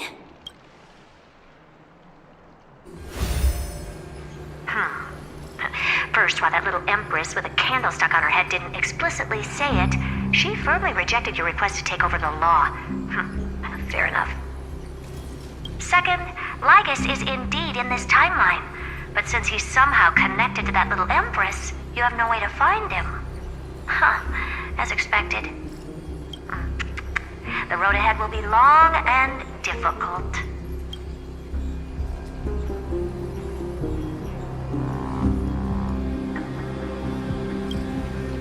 It's all just a guess. What? Did I guess right? We've made some progress here too, but nothing to get too excited about. Our time is short, so let me summarize. Concerning the origin of that Intellitron, the firewall he created uses Catorzane algebraic expressions. But ever since Aiden invented the 9-worded formula, this kind of mathematical logic no longer exists in the cosmos. Lygus is definitely connected to the Genius Society, so stay alert.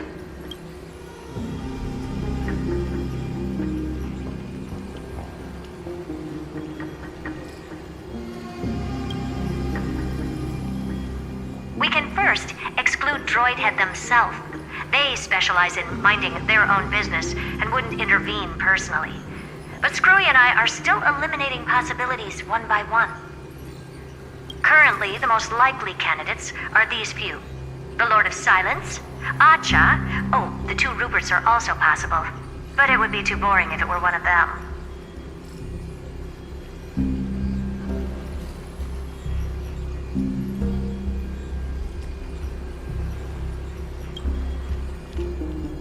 We also have the same suspicions for now, but further verification is needed. That's all I have to say. We'll depend on you to continue pushing things forward within this world. Keep in touch regularly, and remember, don't let your guard down. Madame Herta is a real whirlwind. Well then, let's use the banquet Aglaya mentioned as our next starting point. Ceridra's trusted followers should all be present at that time. It'll be a good opportunity to get closer to them.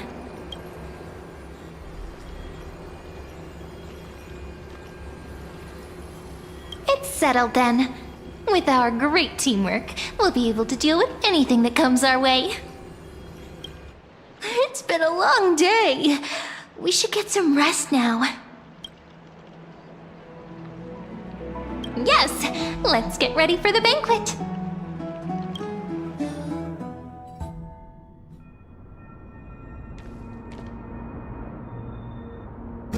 Look, the venue's right ahead.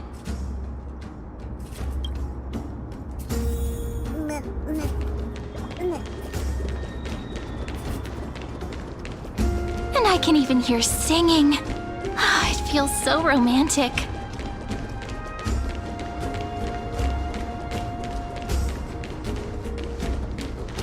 Honored guests, wait here for a moment. You must surrender any personal belongings you have on you before entering the venue. This hero always brings down the vibe whenever he shows up. The Imperator's elevated position means she must always remain meticulous and careful. Please do as I say, guests. It would avoid any unnecessary misunderstandings. I get that you don't want people to bring outside food into the banquet, but is it really necessary to confiscate the books and quill pens? Even a quill pen can become a deadly weapon in the right hands. I'm asking for all your items. All, Miss Cyrene. Your belongings will remain safe. They will be looked after appropriately by dedicated staff. Looked after appropriately? Dedicated staff? Talk about a vague choice of words.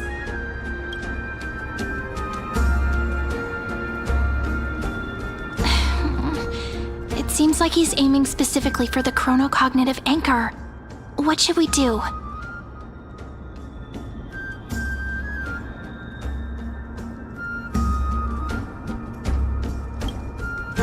My gut feeling, huh? Why don't we go with their plan and hand over the chronocognitive anchor to be looked after? After all, if the little Imperator is paying this much attention to you, she probably already knows all about our whispered conversation with the geniuses. I can pretty much guess what'll happen next. But that's actually gonna be our shortcut, right? Guests. All right, we'll listen to you. Here you go. Also, please pass on a message to the Imperator from us. She can trust my friend, anywhere, anytime. Thank you for your cooperation. The Imperator has some urgent business she needs to attend to and will arrive shortly. Why don't you head in with the other guests first and enjoy the feast? Isn't Saridra supposed to be the focus of the banquet? But she's not even here. Why is it so difficult to talk to her?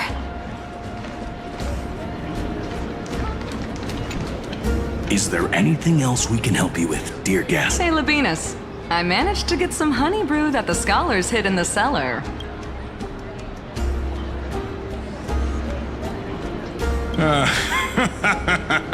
I'd never refuse to share a drink with Dux Brumalis, especially if she seeks me out first.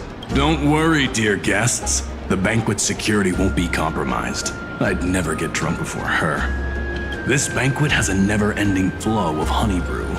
You're welcome to try it and see whether our drinks are as good as those from the— Thank you for the offer, but we're more interested— The Imperator?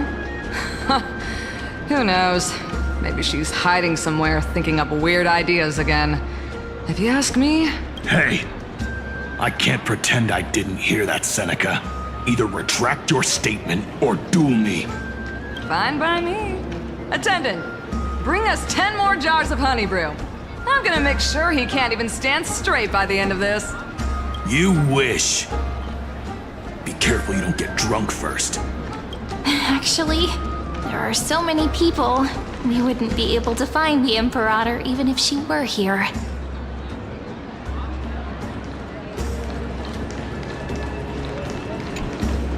Aggie, if you can't get used to the honey brew, we will go ask for a pot and cook some oatmeal for you. No need for that. This banquet is just too loud. And not— Lies! You were pretty energized when you came back from the bath chamber. Let me guess. Are you worrying about someone? About High Sealans? Or Little Cypher? You take everything too seriously. You're the least qualified to lecture me about that, teacher.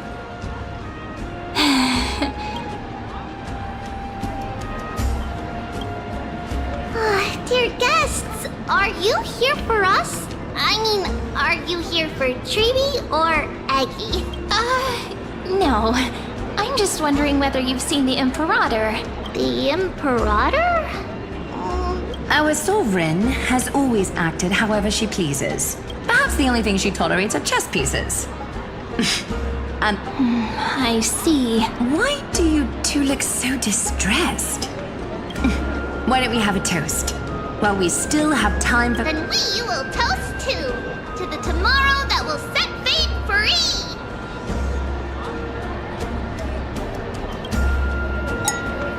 Cheers!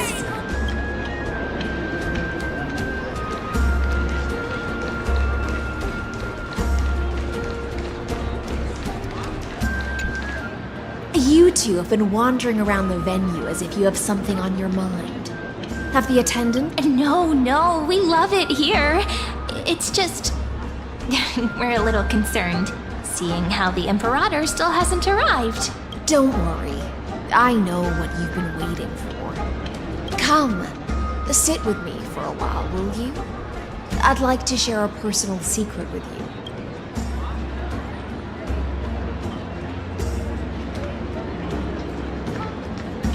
See here? This is Fagusa's dew of divine blood. The sweetest of all the 12 bottles. On the night before such a historical event, I'd like to share this marvelous drink with the deliverer. Doesn't this count as bringing in outside food? I knew that security check was targeted at us. What's the matter, guests? Oh, we're simply overwhelmed by such an honor. Are you worried that I might have poisoned the dew?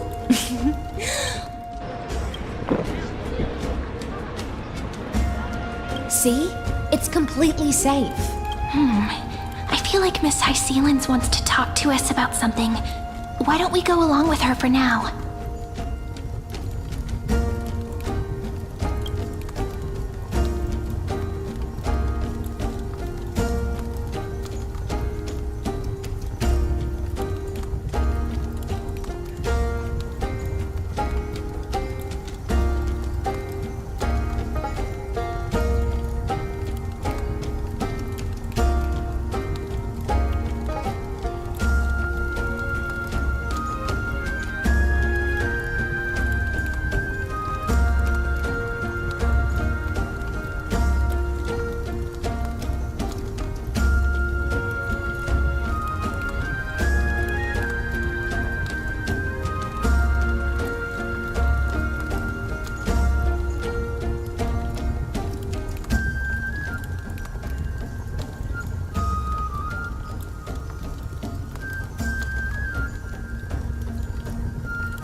Worry not. Honeydew's not alcohol. It won't get you drunk.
On the contrary, it can make your mind even sharper. Please, have a taste. Would you like some too, little sea air? I can drink it myself. How is it? Sweet enough?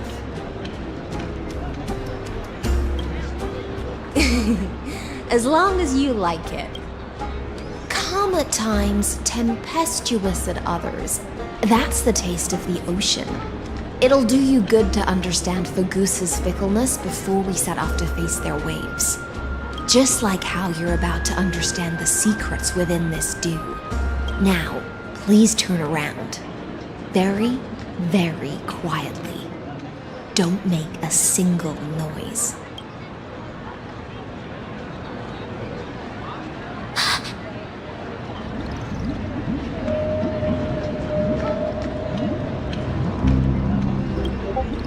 The dew of other gods all intoxicate humans, but the god of banquets dew is an antidote that can awaken humans from a sea siren's enchanting song.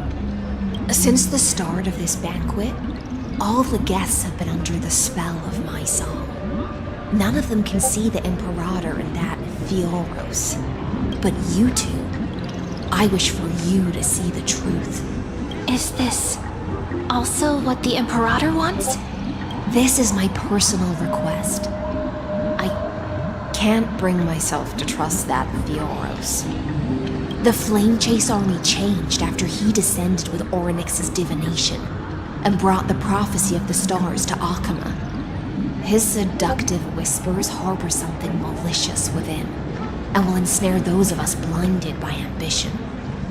You are the deliverers of the prophecy and know about him far more than I do. Perhaps only you can find traces of the truth from his actions and words. Then we can show the Imperator the right path forward. Oh, but isn't this acting behind her back? Amphorius has become far too weak. Even heroic actions protecting her from harm must be conducted under the water's surface. I am the Imperator's blade, and I must clear the way for her while remaining concealed in the torrents. Then, ensure I'm pointing my sword towards the true enemy. Can you promise me something, Miss Hycelens? Ask away. My friend has in fact come here to stop that villain's evil scheme. Our goals are aligned. But as to the decision the Imperator must make, she has no wish to transgress her authority. We just want to tell her everything we know. I believe the Imperator will be able to tell right from wrong. I never doubted your loyalty. I'll pass your words faithfully on to her. Provided we can gain the advantage in this tug of war, that is. Now, return to the feast. Bring this cup with you and keep your distance. Pretend you are still immersed in the sea siren's fantasia. And I'll control the moisture in the air. That way, You'll be able to listen to sounds from afar as if you are a whale of the depths and hear every word of their conversation. I wish you a victory in this first skirmish. It's the exciting and thrilling undercover part of the adventure.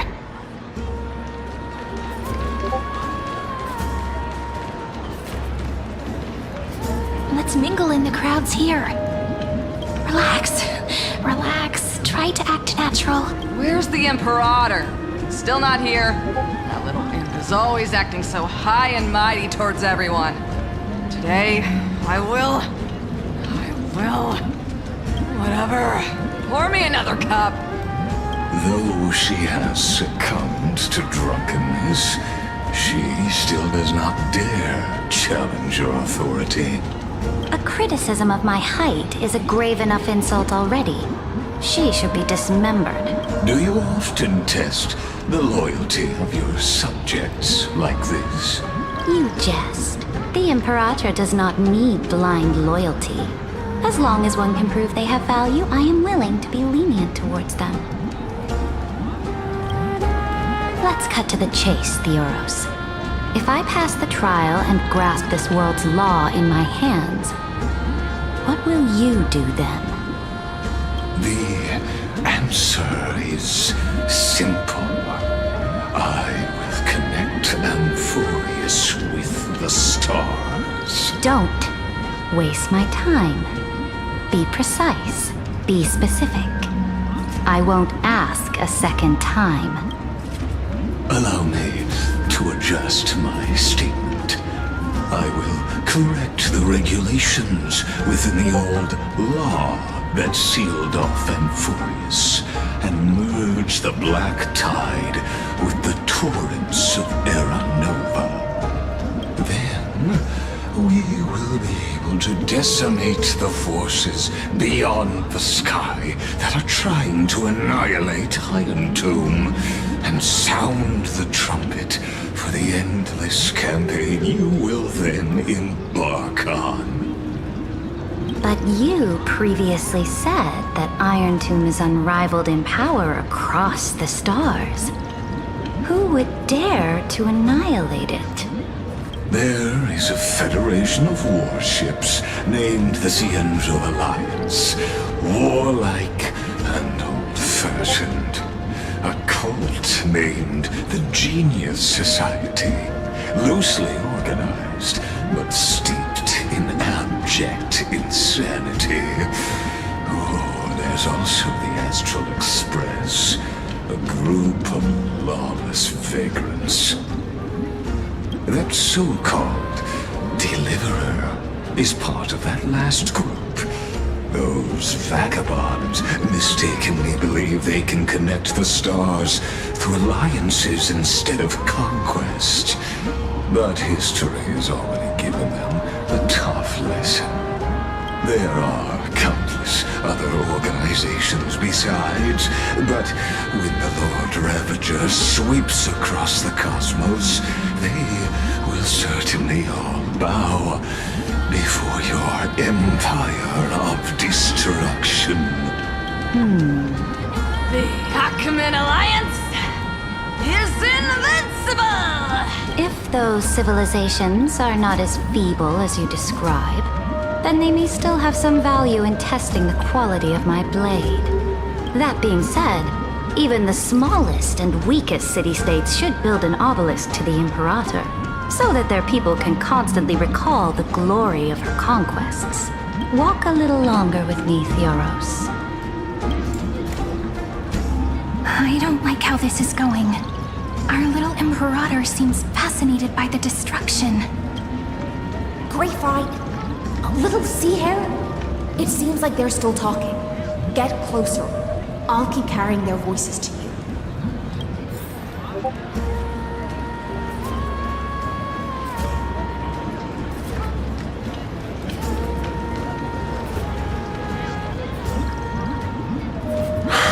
What a difficult situation.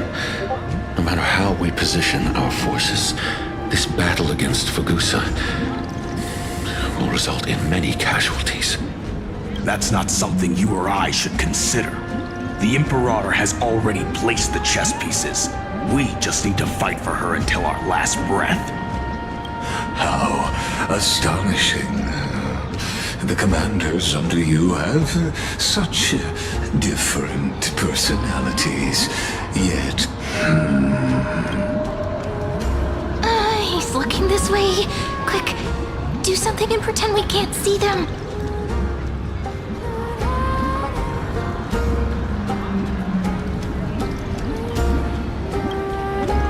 So, you have this super duper speedy rotation of destruction into Amphorius? Oh, I got it. It's that thing, right? Oh, the one behind the research and development of this golden blood principle is Idonia's manager. Oh dear. Seems like you've met your match, partner. I'm so full of inspiration right now. And I feel so light. What's the matter? My apologies. I was just checking whether everything was fine with those two distinguished guests of yours. And it seems like all is well. Let us continue our previous conversation. Regarding the soldiers' fight, are they aware of the price they must pay for the trial of law? If I recall correctly, you've already lost a bout against Talanton due to offering insufficient sacrifices. You dare mention my name alongside the word lost? Forgive my transgression, great Imperator. Watch your words and actions. All you need to know is that my victory in the trial is guaranteed. Even without the trial of law, they've already sworn to give their lives for my conquest. So tell me, if everything happens according to our agreement, how would you recommend I... Good question. Do not let her fool you. That woman from beyond the sky contains a seed of ruin within her body. She must therefore, the wisest decision would be to hand her over to me. You plan to torture her? Calling it experimentation would be more... The guest's patience is running thin. I plan to remove the Fantasia and head into the banquet. I will heed your advice. Leave for now, Theoros, and go back to Akama. You don't want to confront those two directly either, do you? Indeed. It's a pity that Antikytherans are lightweights when it comes to drinking. Before I leave, I would like to make a toast. As I expected, that Theoros' schemes have been revealed. Thank you for your bravery, guests. It's time for me to dispel the Fantasia. This will be the Imperator's last public address before we head off.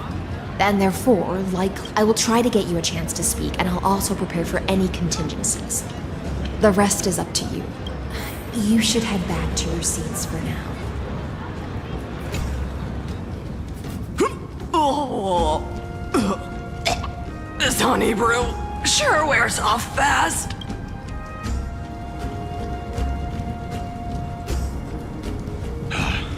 The Imperator! The Imperator has arrived! No need for formalities. I should be apologizing for my tardiness instead. The hour draws late, and I trust you have all had your fill of brews. Therefore, I will not observe the usual ceremonies. Any warrior who has fought by my side should have those speeches memorized by now. The Imperator's word is law. Are you out of your mind, Dux Frigoris? The Imperator hates flattery most of all.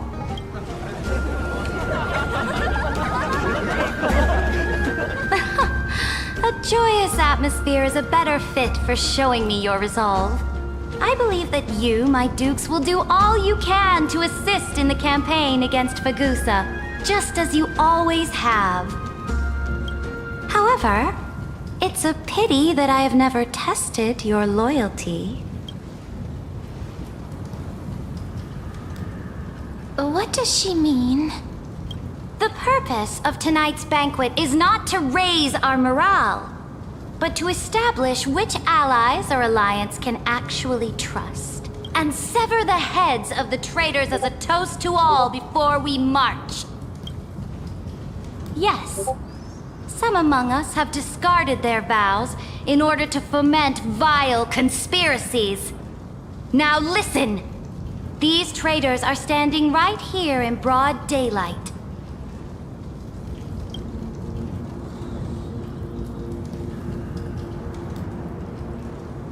Dux Gladiorum Hycelens. She used the Sea Siren's song to immerse the crowds in an illusion and conceal her whereabouts. She then worked with those from beyond the sky to spy on confidential matters, hoping to rob the core flame by force and harm me, the Imperator.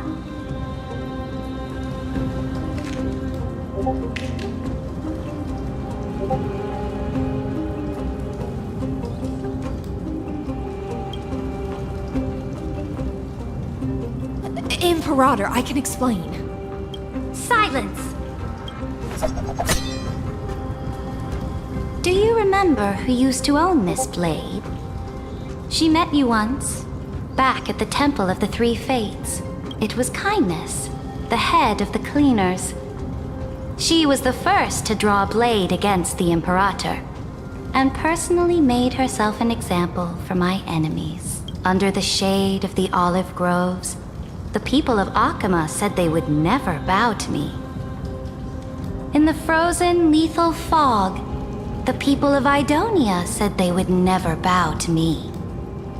At the beginning of the myriad paths, the people of Yanisopolis said they would never bow to me. But now, they all lie silent. They now fear me as they fear the law. For I am Saridra, and I am the Imperator. If you have any last words, say them to the Imperator. Then, face her judgment. After I cross this river, it will be a tragedy for mankind. But if I do not cross, then it will be the end of me. If you are ready, then I'll follow you and fight to the last. Deliverer.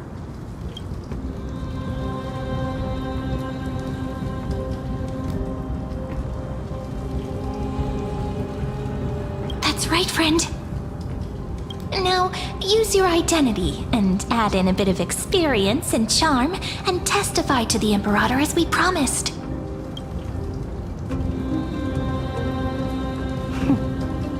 You think you can slay a king using your words instead of a sword? I'll have it. Show me the weight of rhetoric from beyond the sky. Will it weigh heavier than 3 human lives? Let's try to watch our words carefully.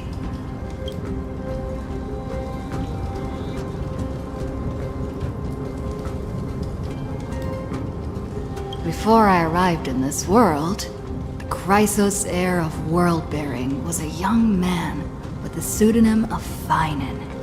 He came from Aedes Elysiae in order to combat the lies of the Era Nova and deliver Amphorius from the ending of destruction. He lived through history 30 million times, hoping futilely to find a breakthrough. And Cyrene, the young woman standing beside me, also carries an equally heavy destiny.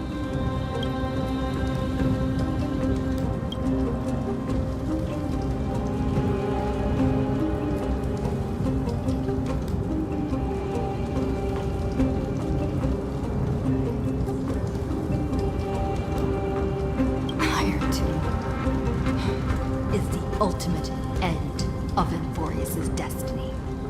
It It is an embodiment of pure horror that walks the path of destruction and can never be tamed. That is the only thing Lycus cares about. As for Emphorius, pure glory and campaigns, he doesn't care about any of those. He will most certainly betray you. When that time comes, all of us will be ground to dust by the destruction.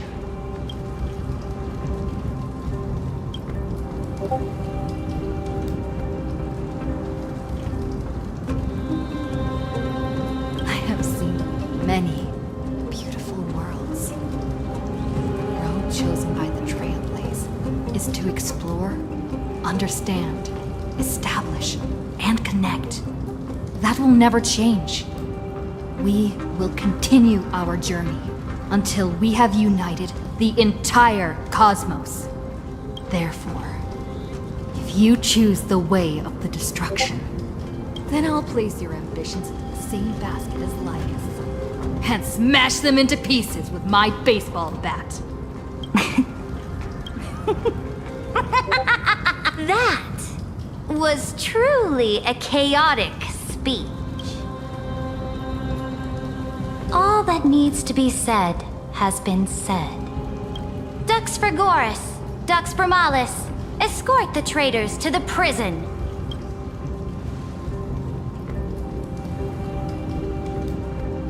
Before the next entry hour, I will give them an end befitting of their betrayal.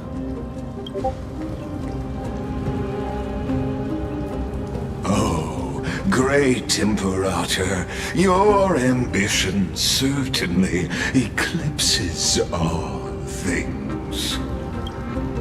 You're still here, Theoros. Of course. As the Theoros, I simply cannot miss this moment, miss witnessing the fall of a nameless one. Or perhaps I am waiting for you to give me an answer. Why would someone as powerful as you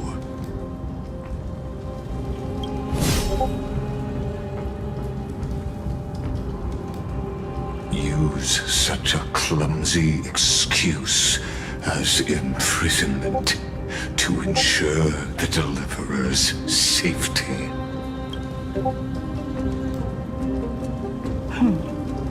So you finally tossed aside your act. I must point out that you are just as impressive an actor. This banquet was always going to be a game of chess,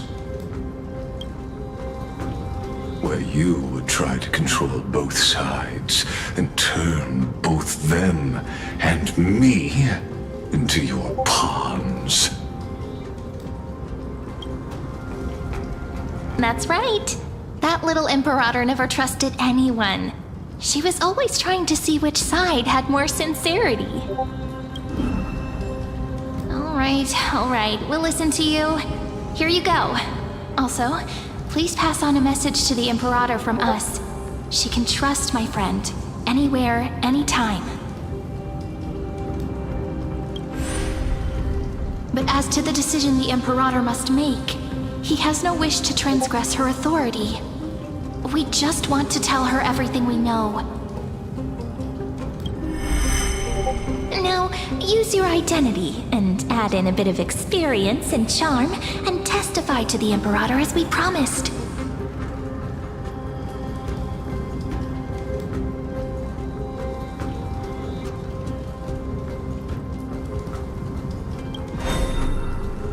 And we won. Sincerity will always remain the greatest shortcut to people's hearts. I can toss your words right back at you, like Kyrgyz. Why would someone as powerful as you pretend to be a mortal and kneel before me? Unless you enjoy giving flattery and prostrating yourself. You are mistaken. I am only trying to ensure the experiment's autonomy, meticulousness, and perfection, thus avoiding any unexpected outcomes. A forceful intervention will only create larger errors, reduce efficiency, and introduce ugliness.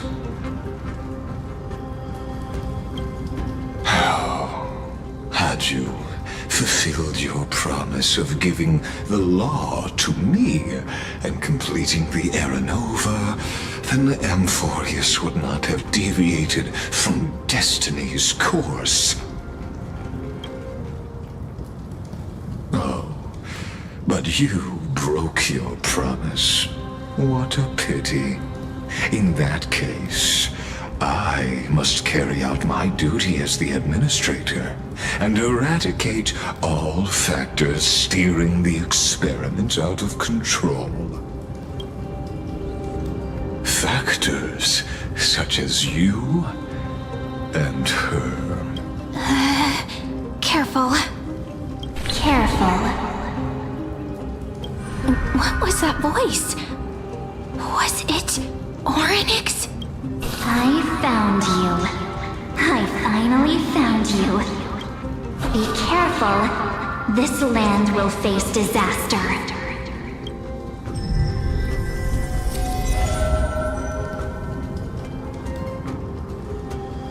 The time of judgment is nigh, my lady. The prison I have built for you is now complete. In the name of the erudition, I invite you to step into the same cage as mine.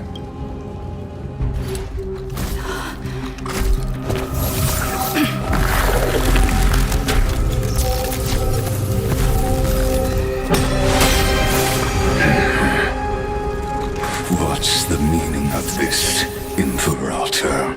I did not permit you to act. A ruler is the only one who can decide their subject's destiny. But, great Imperator, what judges destiny is not the ruler, but gods. Don't forget, my realm only allows for the existence of humanity. Moreover, dealing out extrajudicial punishment equates to defying the law, and the culprit is to be sentenced to death. But you have seen how I can erase life from this world with just a clap of my hands. I fear you are still quite unaware of your current situation. Allow me to reiterate. I am giving you a simple choice. To collaborate or to be destroyed. There is no other way. Shameless behavior. If that were true, you would have killed me long ago. You, in fact, cannot kill me. I guessed it the first time I beheaded you. Because of the law, you cannot be completely destroyed. And the same is true of the Chrysos heirs.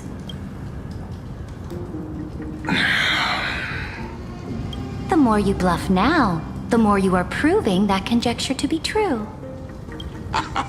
What magnificent foresight. I once regarded this precious quality of yours as a sure sign of my ultimate victory. But now, I have to admit that I made a mistake.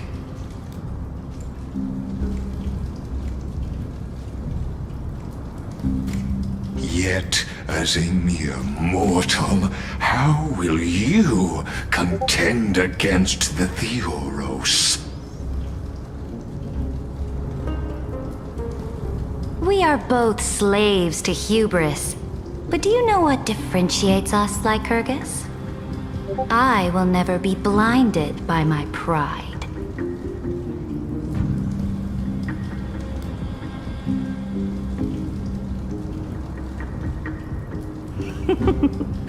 if I wish to break the scale's balance, I only need to appeal to external forces and use them for my own ends.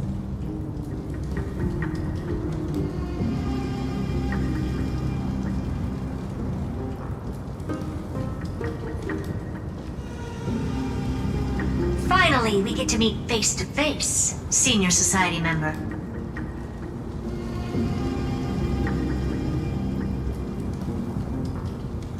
I offer sincere acknowledgments for your many past achievements, but I must deeply regret your current perspective.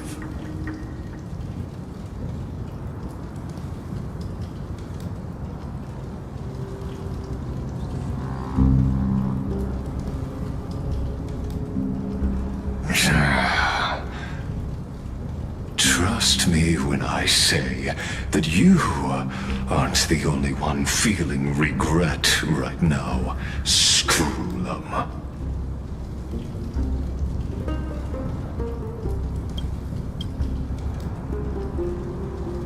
So you two are the allies from beyond the sky the Deliverer spoke of, and why she demanded the divine authority of law.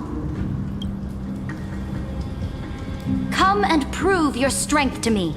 Show me the power of these so-called paths. I have spent much time and effort to secure this treasure from beyond the sky just for this moment. In the name of the Sovereign of Planet Scrulum, your allies have responded to your call, esteemed Imperator. Please allow me to spell the situation out for you, Lord Lycus. Permission to read the ultimate protocol is already in my hands. It'll only be a matter of time before we acquire the authority to write and execute commands as well. There's no way the flame chase journey will continue after you've burnt your bridges so thoroughly like this. Do you really think you can still win? Oh, seriously. Don't embarrass the society.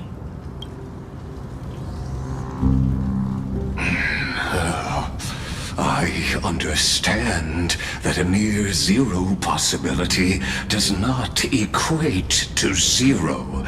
That argument is very persuasive to me. Which means the same principle also applies to you, my dear peers. You will never be a match for me in a world constructed through Catorzane algebraic expressions. And as for Era Nova, why don't you entertain this possibility? What if I reduced Akaba to rubble and ground her people into minced meat?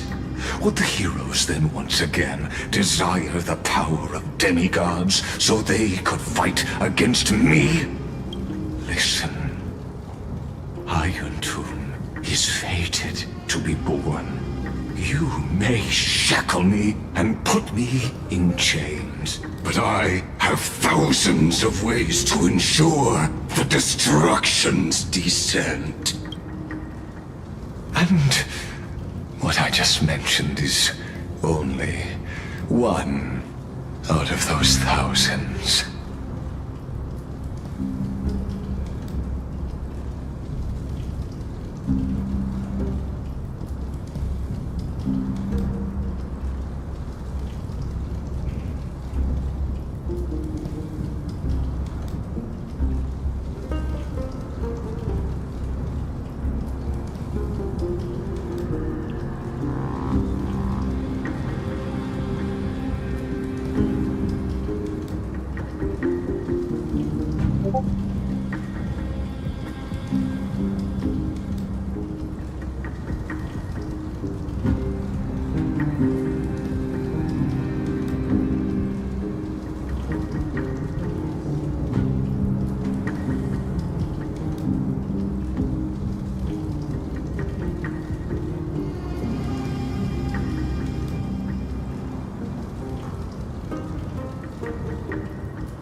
This is the place outside the legends? This doesn't feel the same as before. How should I get back? Warning! Warning! Warning! Warning! Warning! Warning!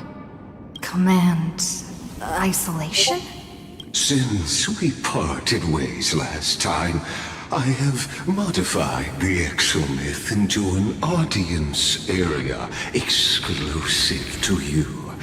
Now, you will be able to silently wait here for the final act of Amphorius to begin.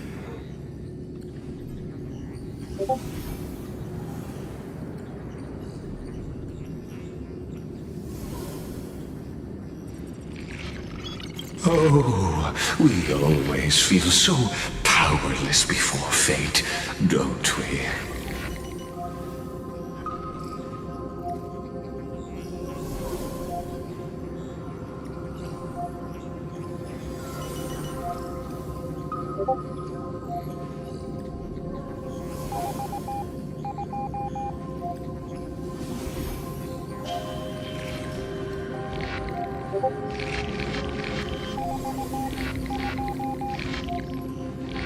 This could, in fact, be a wonderful opportunity for you. From the audience's perspective, you may better observe the workings of the erudition at a macroscopic level. In this place where time flows far slower than within Amphorius.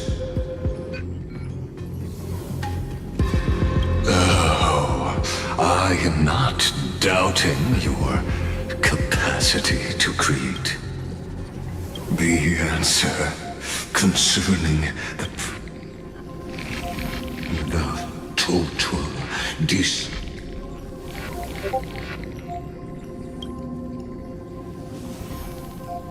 Do you see me as I am certainly not. I have tried so hard to ensure Iron Two's birth.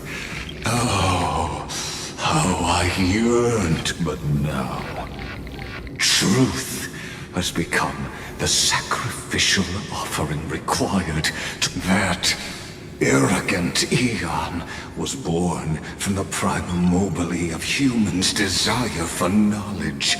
Yet I must admit that the process of answering your questions has reminded me of the happy days of learning in my youth. However, it is a pity that my true form must now descend into Amphorius to deal with the... But you won't have have to wait long. Where time flows slower than within it. But how can I get... Can you hear me? Little one. Is that Herta's voice? Warning! Warning! Warning! Hurry up! Put some speed into it! That old Intellitron overlooked one little detail, and Screwy and I finally found an opportunity.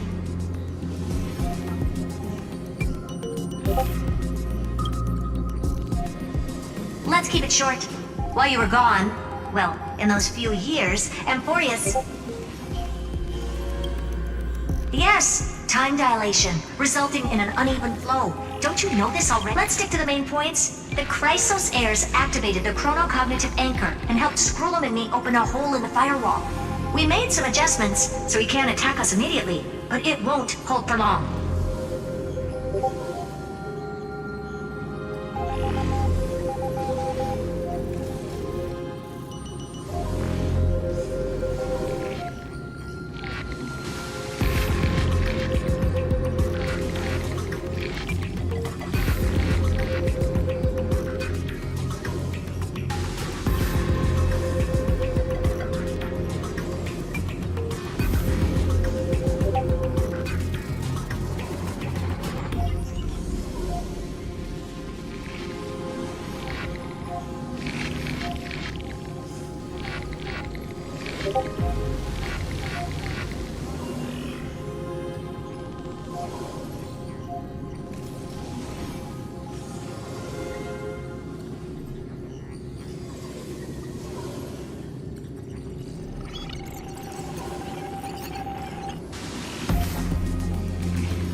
Critical warning.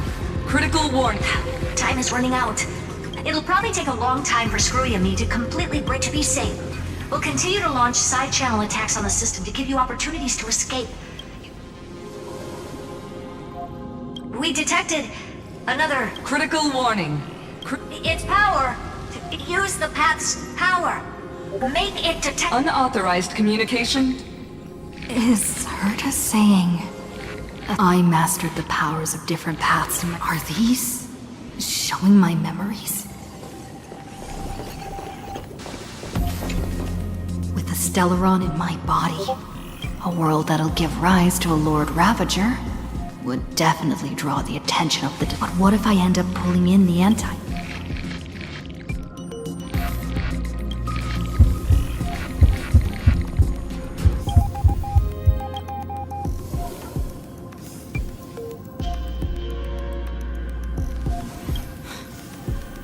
Failure is not necessarily a bad thing. This power wasn't good. I obtained the flaming lance. That's right! No matter besides.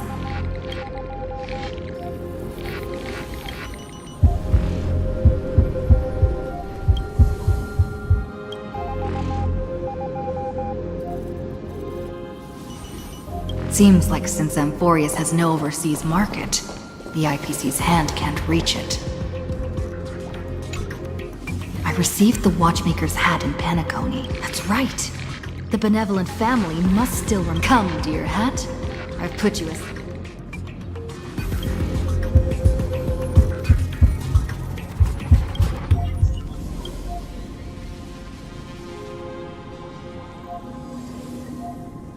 doesn't Ligus want this story to have background music? He has such terrible taste.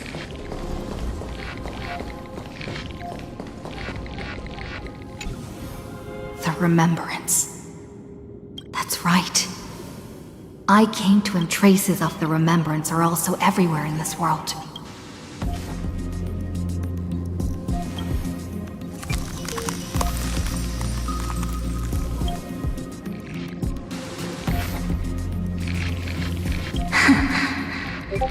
I finally found you. Following the sound of memories. A Pathstrider walking both the Remembrance and the Trailblaze.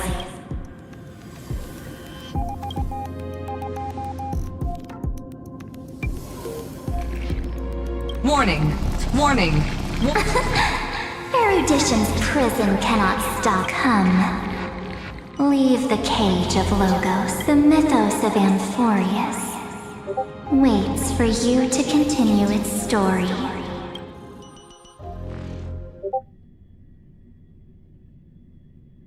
When that brightest star, that star heralding the dawn, a boat, so used to drifting. Oh, Pathstrider, we have helped you break free. Hurry and set off. The Child of Remembrance awaits you. March? What's she doing here?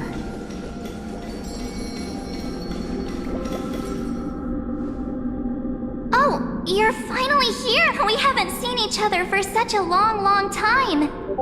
My good buddy, I've really, really missed you.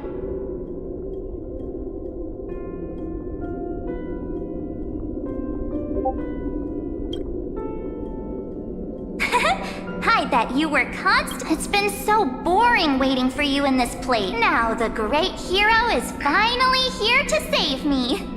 You must have seen a lot in Amphorius during this time. Then take your time with the storytelling. But let's get out of this spooky place first. Why don't you take me back to reality? A strange voice told me. So, let's head off. Why does March feel so weird? What are you standing around for? Do you actually like this place? Hurry! This door should be the exit. Maybe my instincts are wrong. Let's follow her first. Are you okay? Has it been so long that you're still missing me? No. The discrepancies...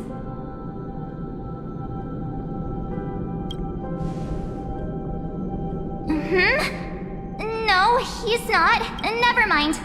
Don Hung's super reliable.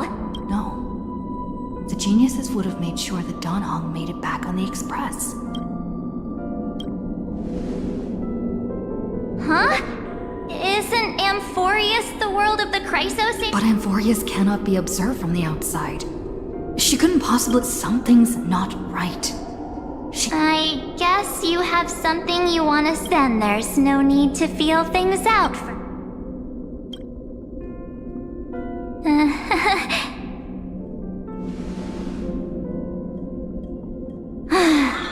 As expected. A glimpse of memory is not enough to deceive the bonds of... In that case, there's no need for further deceit. You're right. We are not the March 7th you are acquainted. But we can send you back to Amphorius, as long as you are willing to help us.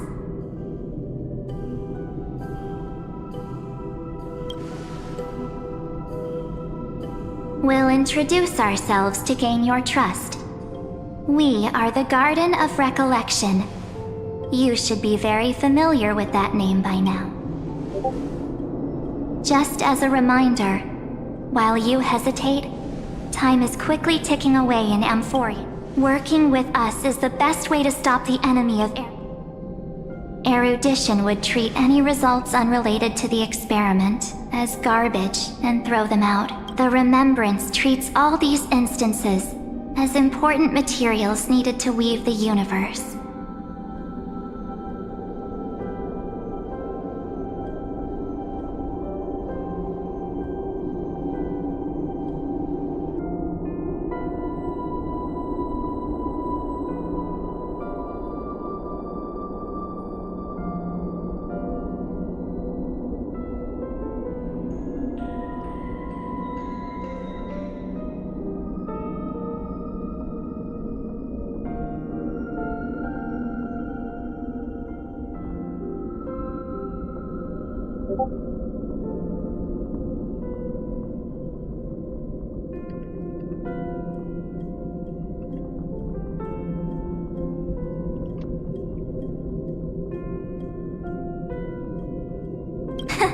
Besides, this would be child's play for a great hero like you.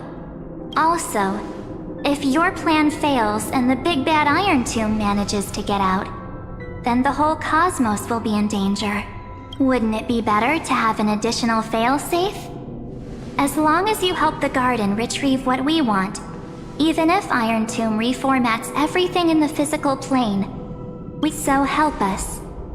Find where Amphorius's memory began, and bring it out. The Master of Anastrava has already glanced at you. Don't deny it. That storybook is the best evidence.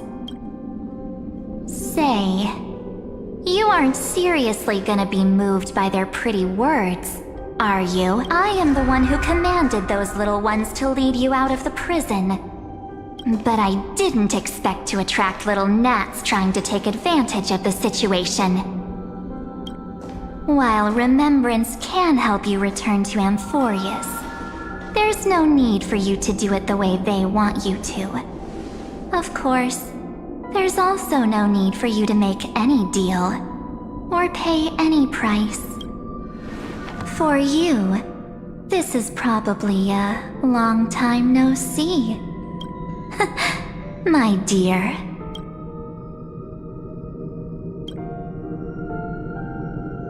Shh. There's no need to say anything. I know. You have so many questions swirling around in your memories at this moment. And you feel so helpless. Put them aside. For now, all you need to do is trust me. Or do you need more proof? That won't be hard. Wait, stop it! They're awake! I'm gonna keep our first photo, alright? It won't come to pass while we're around. And now The statue. Is that Donna's brother? Oh, did you hear that? She just called me, but my future is full of pain. We won't escape from it. Hey, are you sure? Maybe a couple of punches will help to jog your memory. It's as if they all happened just yesterday, right? I don't want to lie to you, which is why I will not use her name.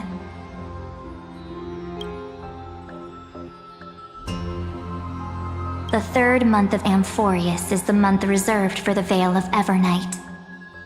So, place me into your memory using the name Evernight for now.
I'm happy to explain more, just not now. We might have a lot of time to ourselves, but Amphorius does not have that luxury. If we do not stop erudition and destruction, then the journey you've treasured so much will face the prelude to its obliteration. A countdown not in amber eras, but in days, minutes, seconds.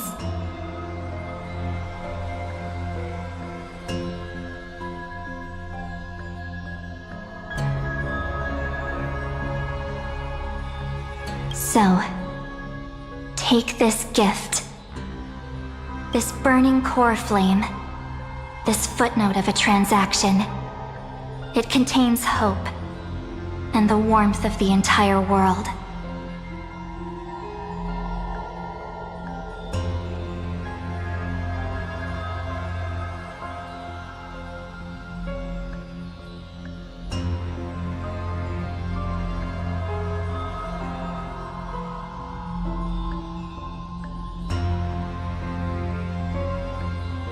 Ripples of past reverie.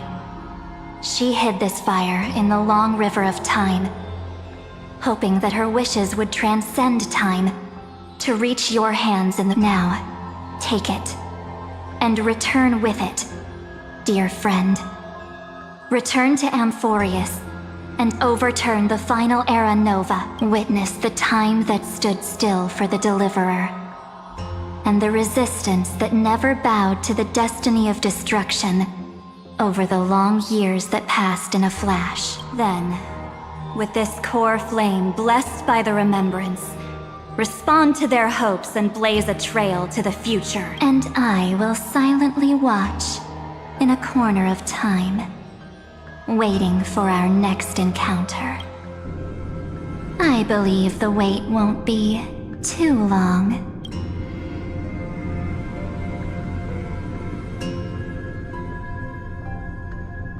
What exactly is happening? Keep going. Keep trailblazing for Amphorius. For you. And for the March 7th in your memories. Go forth.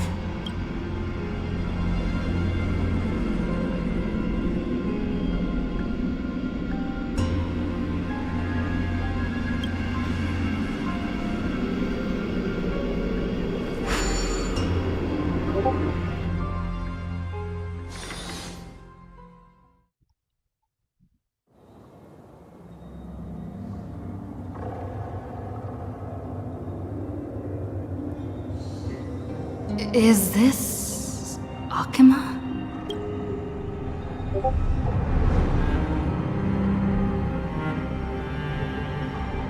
No one's here.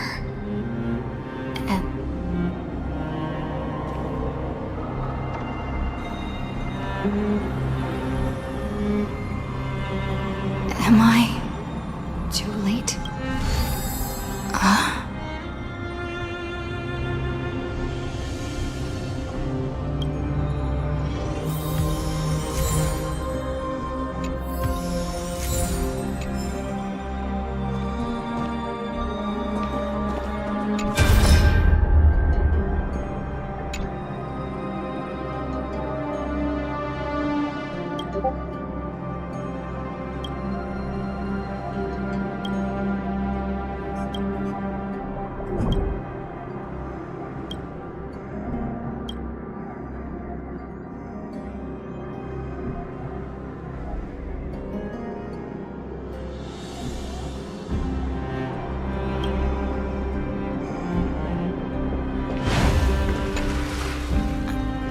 The chrono caught.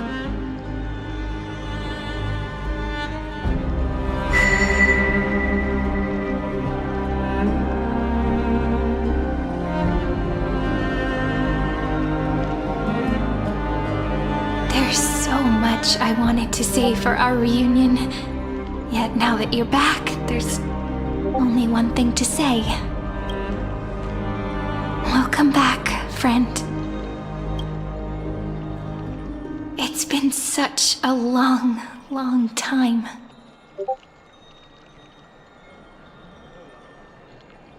You must be really confused right now, aren't you? But don't worry. The Deliverer can't afford to be lost, no? Now, please follow me and turn the pages of time and hear the words everyone left for you. I'll tell you the story of this 1,000-year journey. That way, it won't just be my memories alone. Cyrene can't hear me?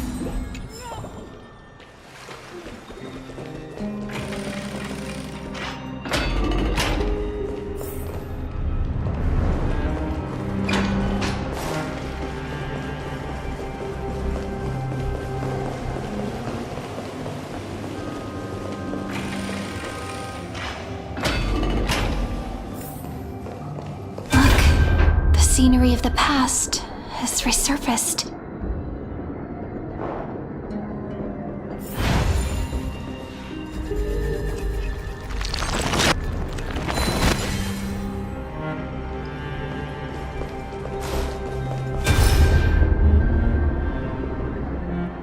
Time flies. 200 years have passed since the Deliverer's fall. We had to return 3 core flames of law, romance, and ocean to Terravox has fallen.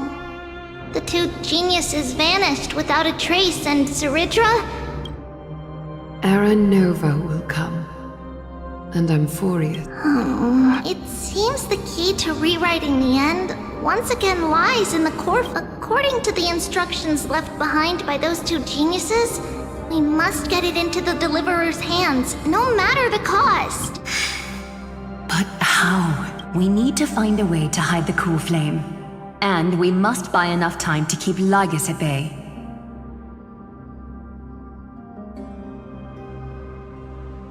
About that, Rini might have some good news.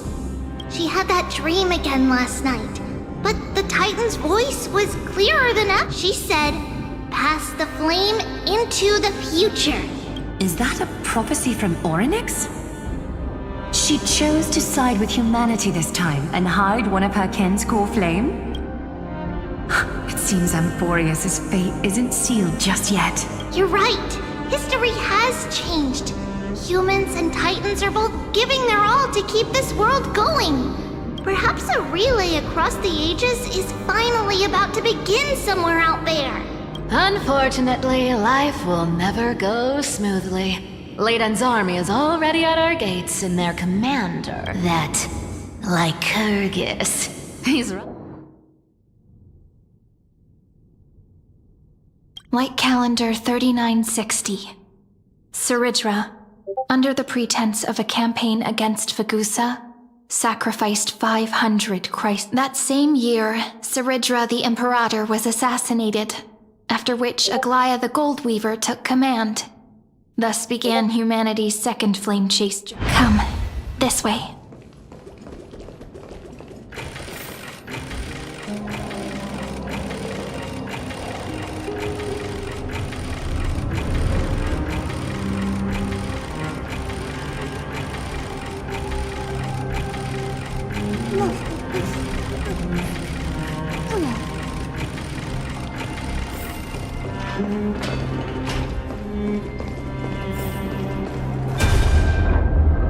The eternal holy.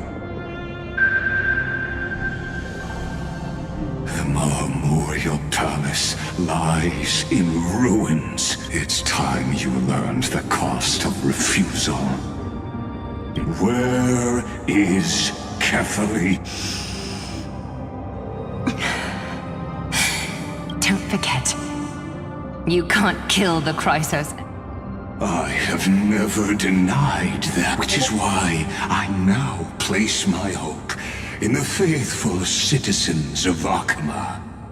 Perhaps they'll give me what I seek in the echo of your screams.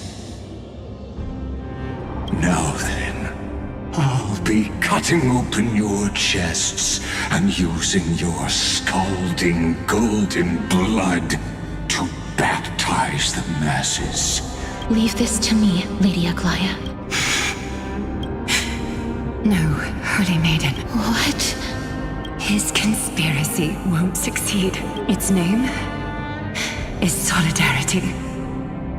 You just as the Imperator lit the torch of resistance with her death, my passing will make this flame everlasting. Take good care of it. Guide it to the future. And 50 years later, Lygus led his forces again to Akama. He charged directly into the holy city and razed the memorial. 90,000 brave souls gave their lives for Akama that day, including their fearless leader, Aglaya. Go forth, Deliverer.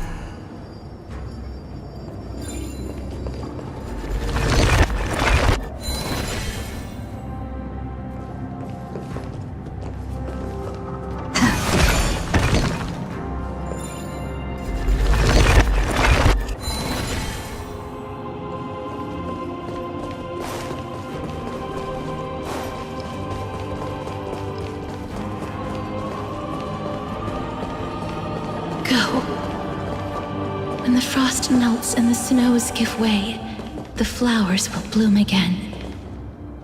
You'll find me there. So what you're saying is, Princess Homebuddy is never coming back, is she? She just left, like that. Since Cass has made up her mind? But between staying in Akama and going to Styxia, what difference does it make when it's death either way? I'm against relocating. With Kethale's protection. Cass's plan doesn't involve any relocation at all. Huh? Like you said, Akama is humanity's refuge.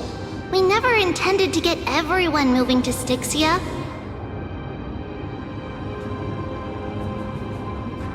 It's just on Cass, Hyceelans, and me to prepare the final trump card for the Deliverer.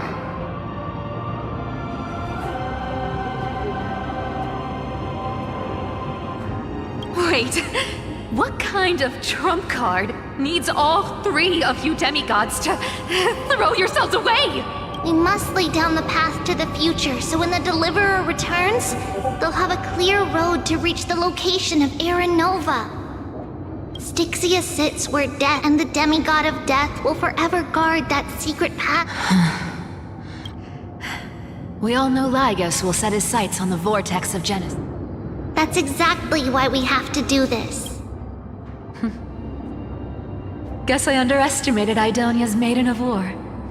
She's got way more steel than I thought. And Cypher, we need you to head to Castrum Kremnos as soon as possible. The prophesized Crown Prince has already been born. You don't need to worry about that. I just came back from Castrum Kremnos.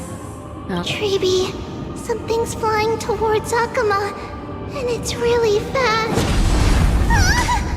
What is it? It's a spear! It's the Kremnoans.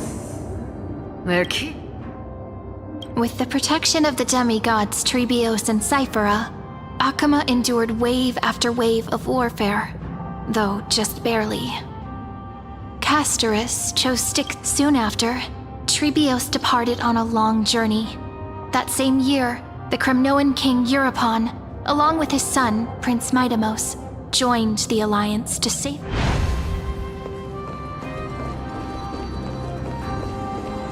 Go on, and see you tomorrow.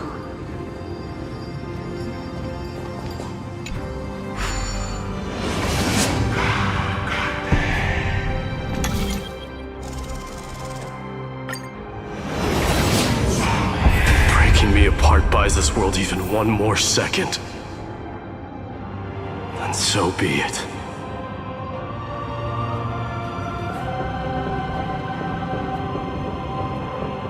But it's gonna hurt a lot! Pain brings endless torment. I believe that you were thinking the same thing when you stepped through the gate of infinity and jumped off that cliff.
Can't argue with that. In the current situation, split my soul into 5 pieces. Let the blade of strife hang forever overhead.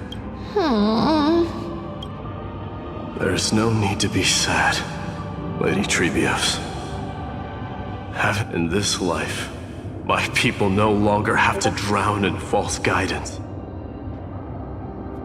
Emphorius no longer needs a god named Strife. So let me shatter the former law. We understand. By the way, can you do me another? The 7 sages from Grove of Epiphany are already en route. He has extraordinary insight and fears no sacrifice. Watch over him. Carry on this.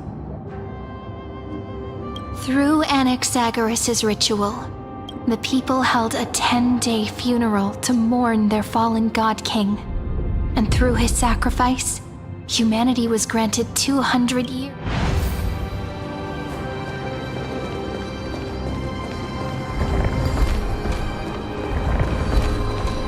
Keep moving forward. My blood will pave the road ahead for you.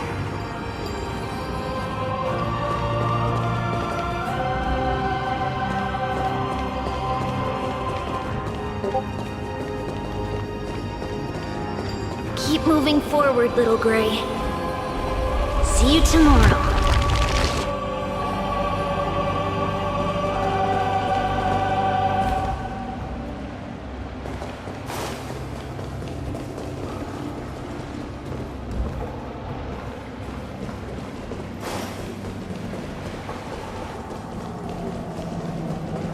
That seamstress wasn't wrong when she said a lie needs more lies to keep it together. Reason and trickle. Never thought we'd be the pair to finish this final setup. Can't catch that Tin Man without your little slides. Besides, this is our last shot. Not the time to be picky, right? Don't oversimplify it. Lycus just found out Akima's been an empty shell for the past 50 years. He's bound to be furious. At this rate, he could have done anything. That's exactly what we want. Rage blinds, you trigger your alchemy with a boom. Easier said than done. You still have to pass yourself off, and you really think a human alchemical array can bind a godlike being? What? Getting cold feet? Just tell me straight. Of course I can. But I've got 2 conditions. Since this is the final act, if we're doing... Oh, I'm listening. First, shift the battlefield to the vortex of Genesis. It would be more convincing if the Deliverer would... Besides, the vortex is cut off from the world. No place in Amphorius. If you pull that, wouldn't our That clash is inevitable.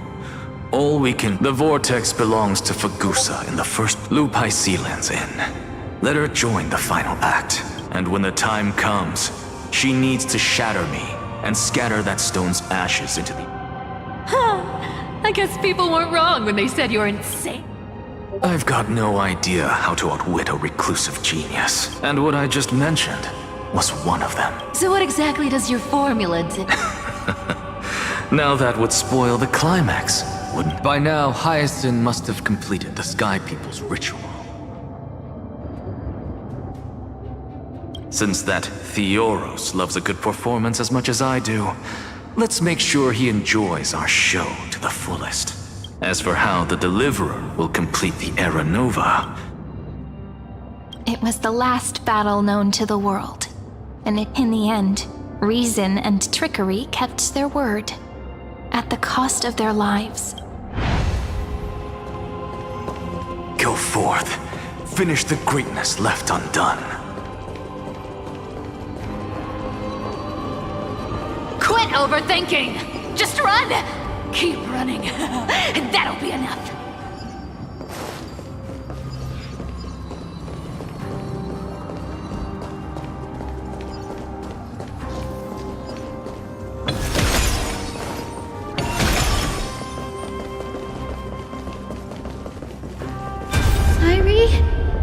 It's dead quiet here.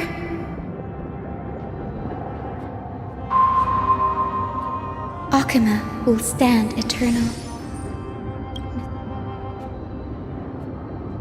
But it's alright, because all of us have fulfilled our purpose by now when the Deliverer returns. No matter where she is, sky will turn clear, and a rainbow bridge will rise, carrying her to the final battleground. Sairi, this arduous relay is finally nearing its end. Now, no. After all, it was you and her who lit the...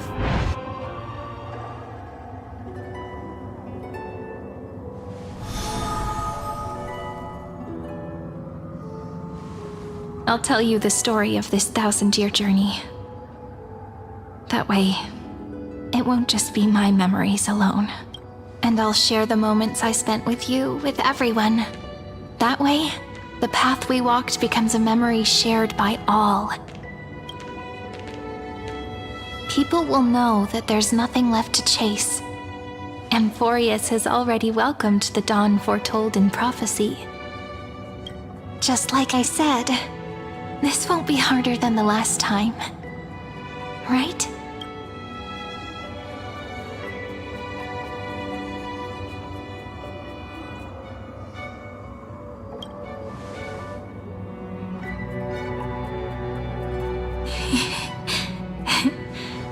I wonder what kind of expression you're wearing right now. Probably the same as always. If I have the chance. Because it's really been far too long since we parted.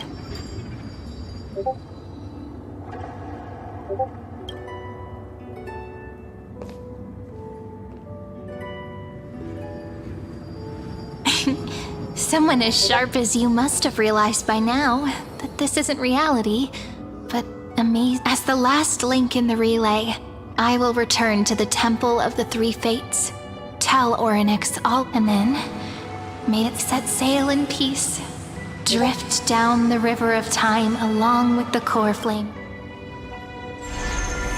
Just like the first time we met, right? Even though this cycle has no demigod of time, time has always stood on humanity's side. This is the only way to make sure that the Era Nova won't happen before you return. And the only way I can safely entrust the completed final flame chase journey to the Deliverer's heart. After all, the new world will be born from your memories. And the protagonist of this story mustn't be absent.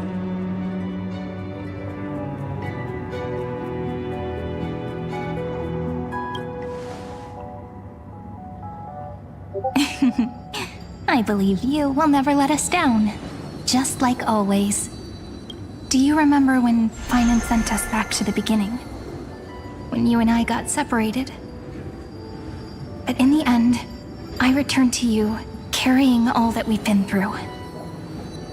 That's what memory is. It may wear down and fade in the river of time, but it never truly leaves. When that hidden corner of the heart is stirred, the past returns even more beautiful than before. So don't worry. Let the 33,550,337th Flame Chase journey become part of you too. I've gotten a lot better at it with the experience from the last time. Next, you will head to Styxia and find the Vortex's entrance guarded by the demigod of ocean before charging toward the final battlefield.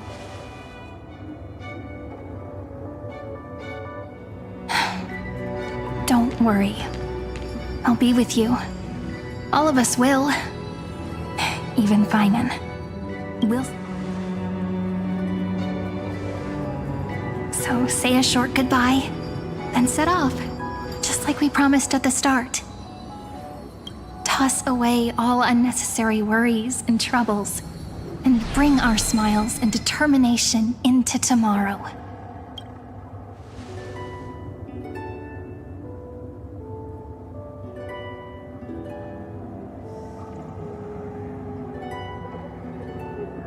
The last baton.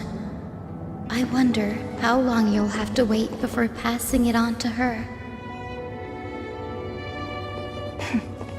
No matter how long it takes, it's okay. Waiting is what I do best. After all, it took 33 million cycles for her to arrive in our world.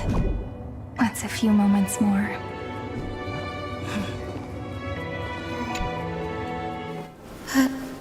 Ferry, what if you wait and wait, but that hero never arrives? That won't happen. Because I know that no matter how long it takes, she'll definitely return to this place. We can't let her down.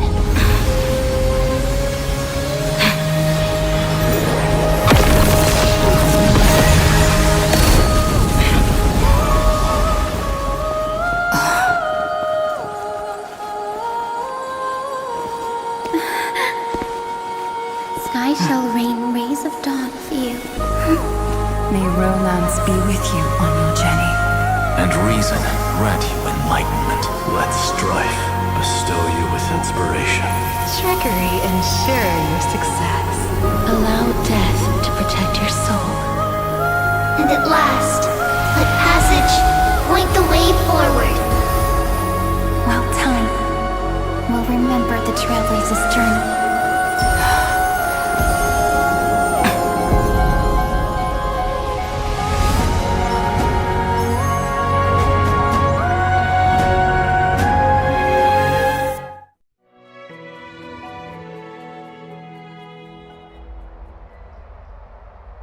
Is this Styxia?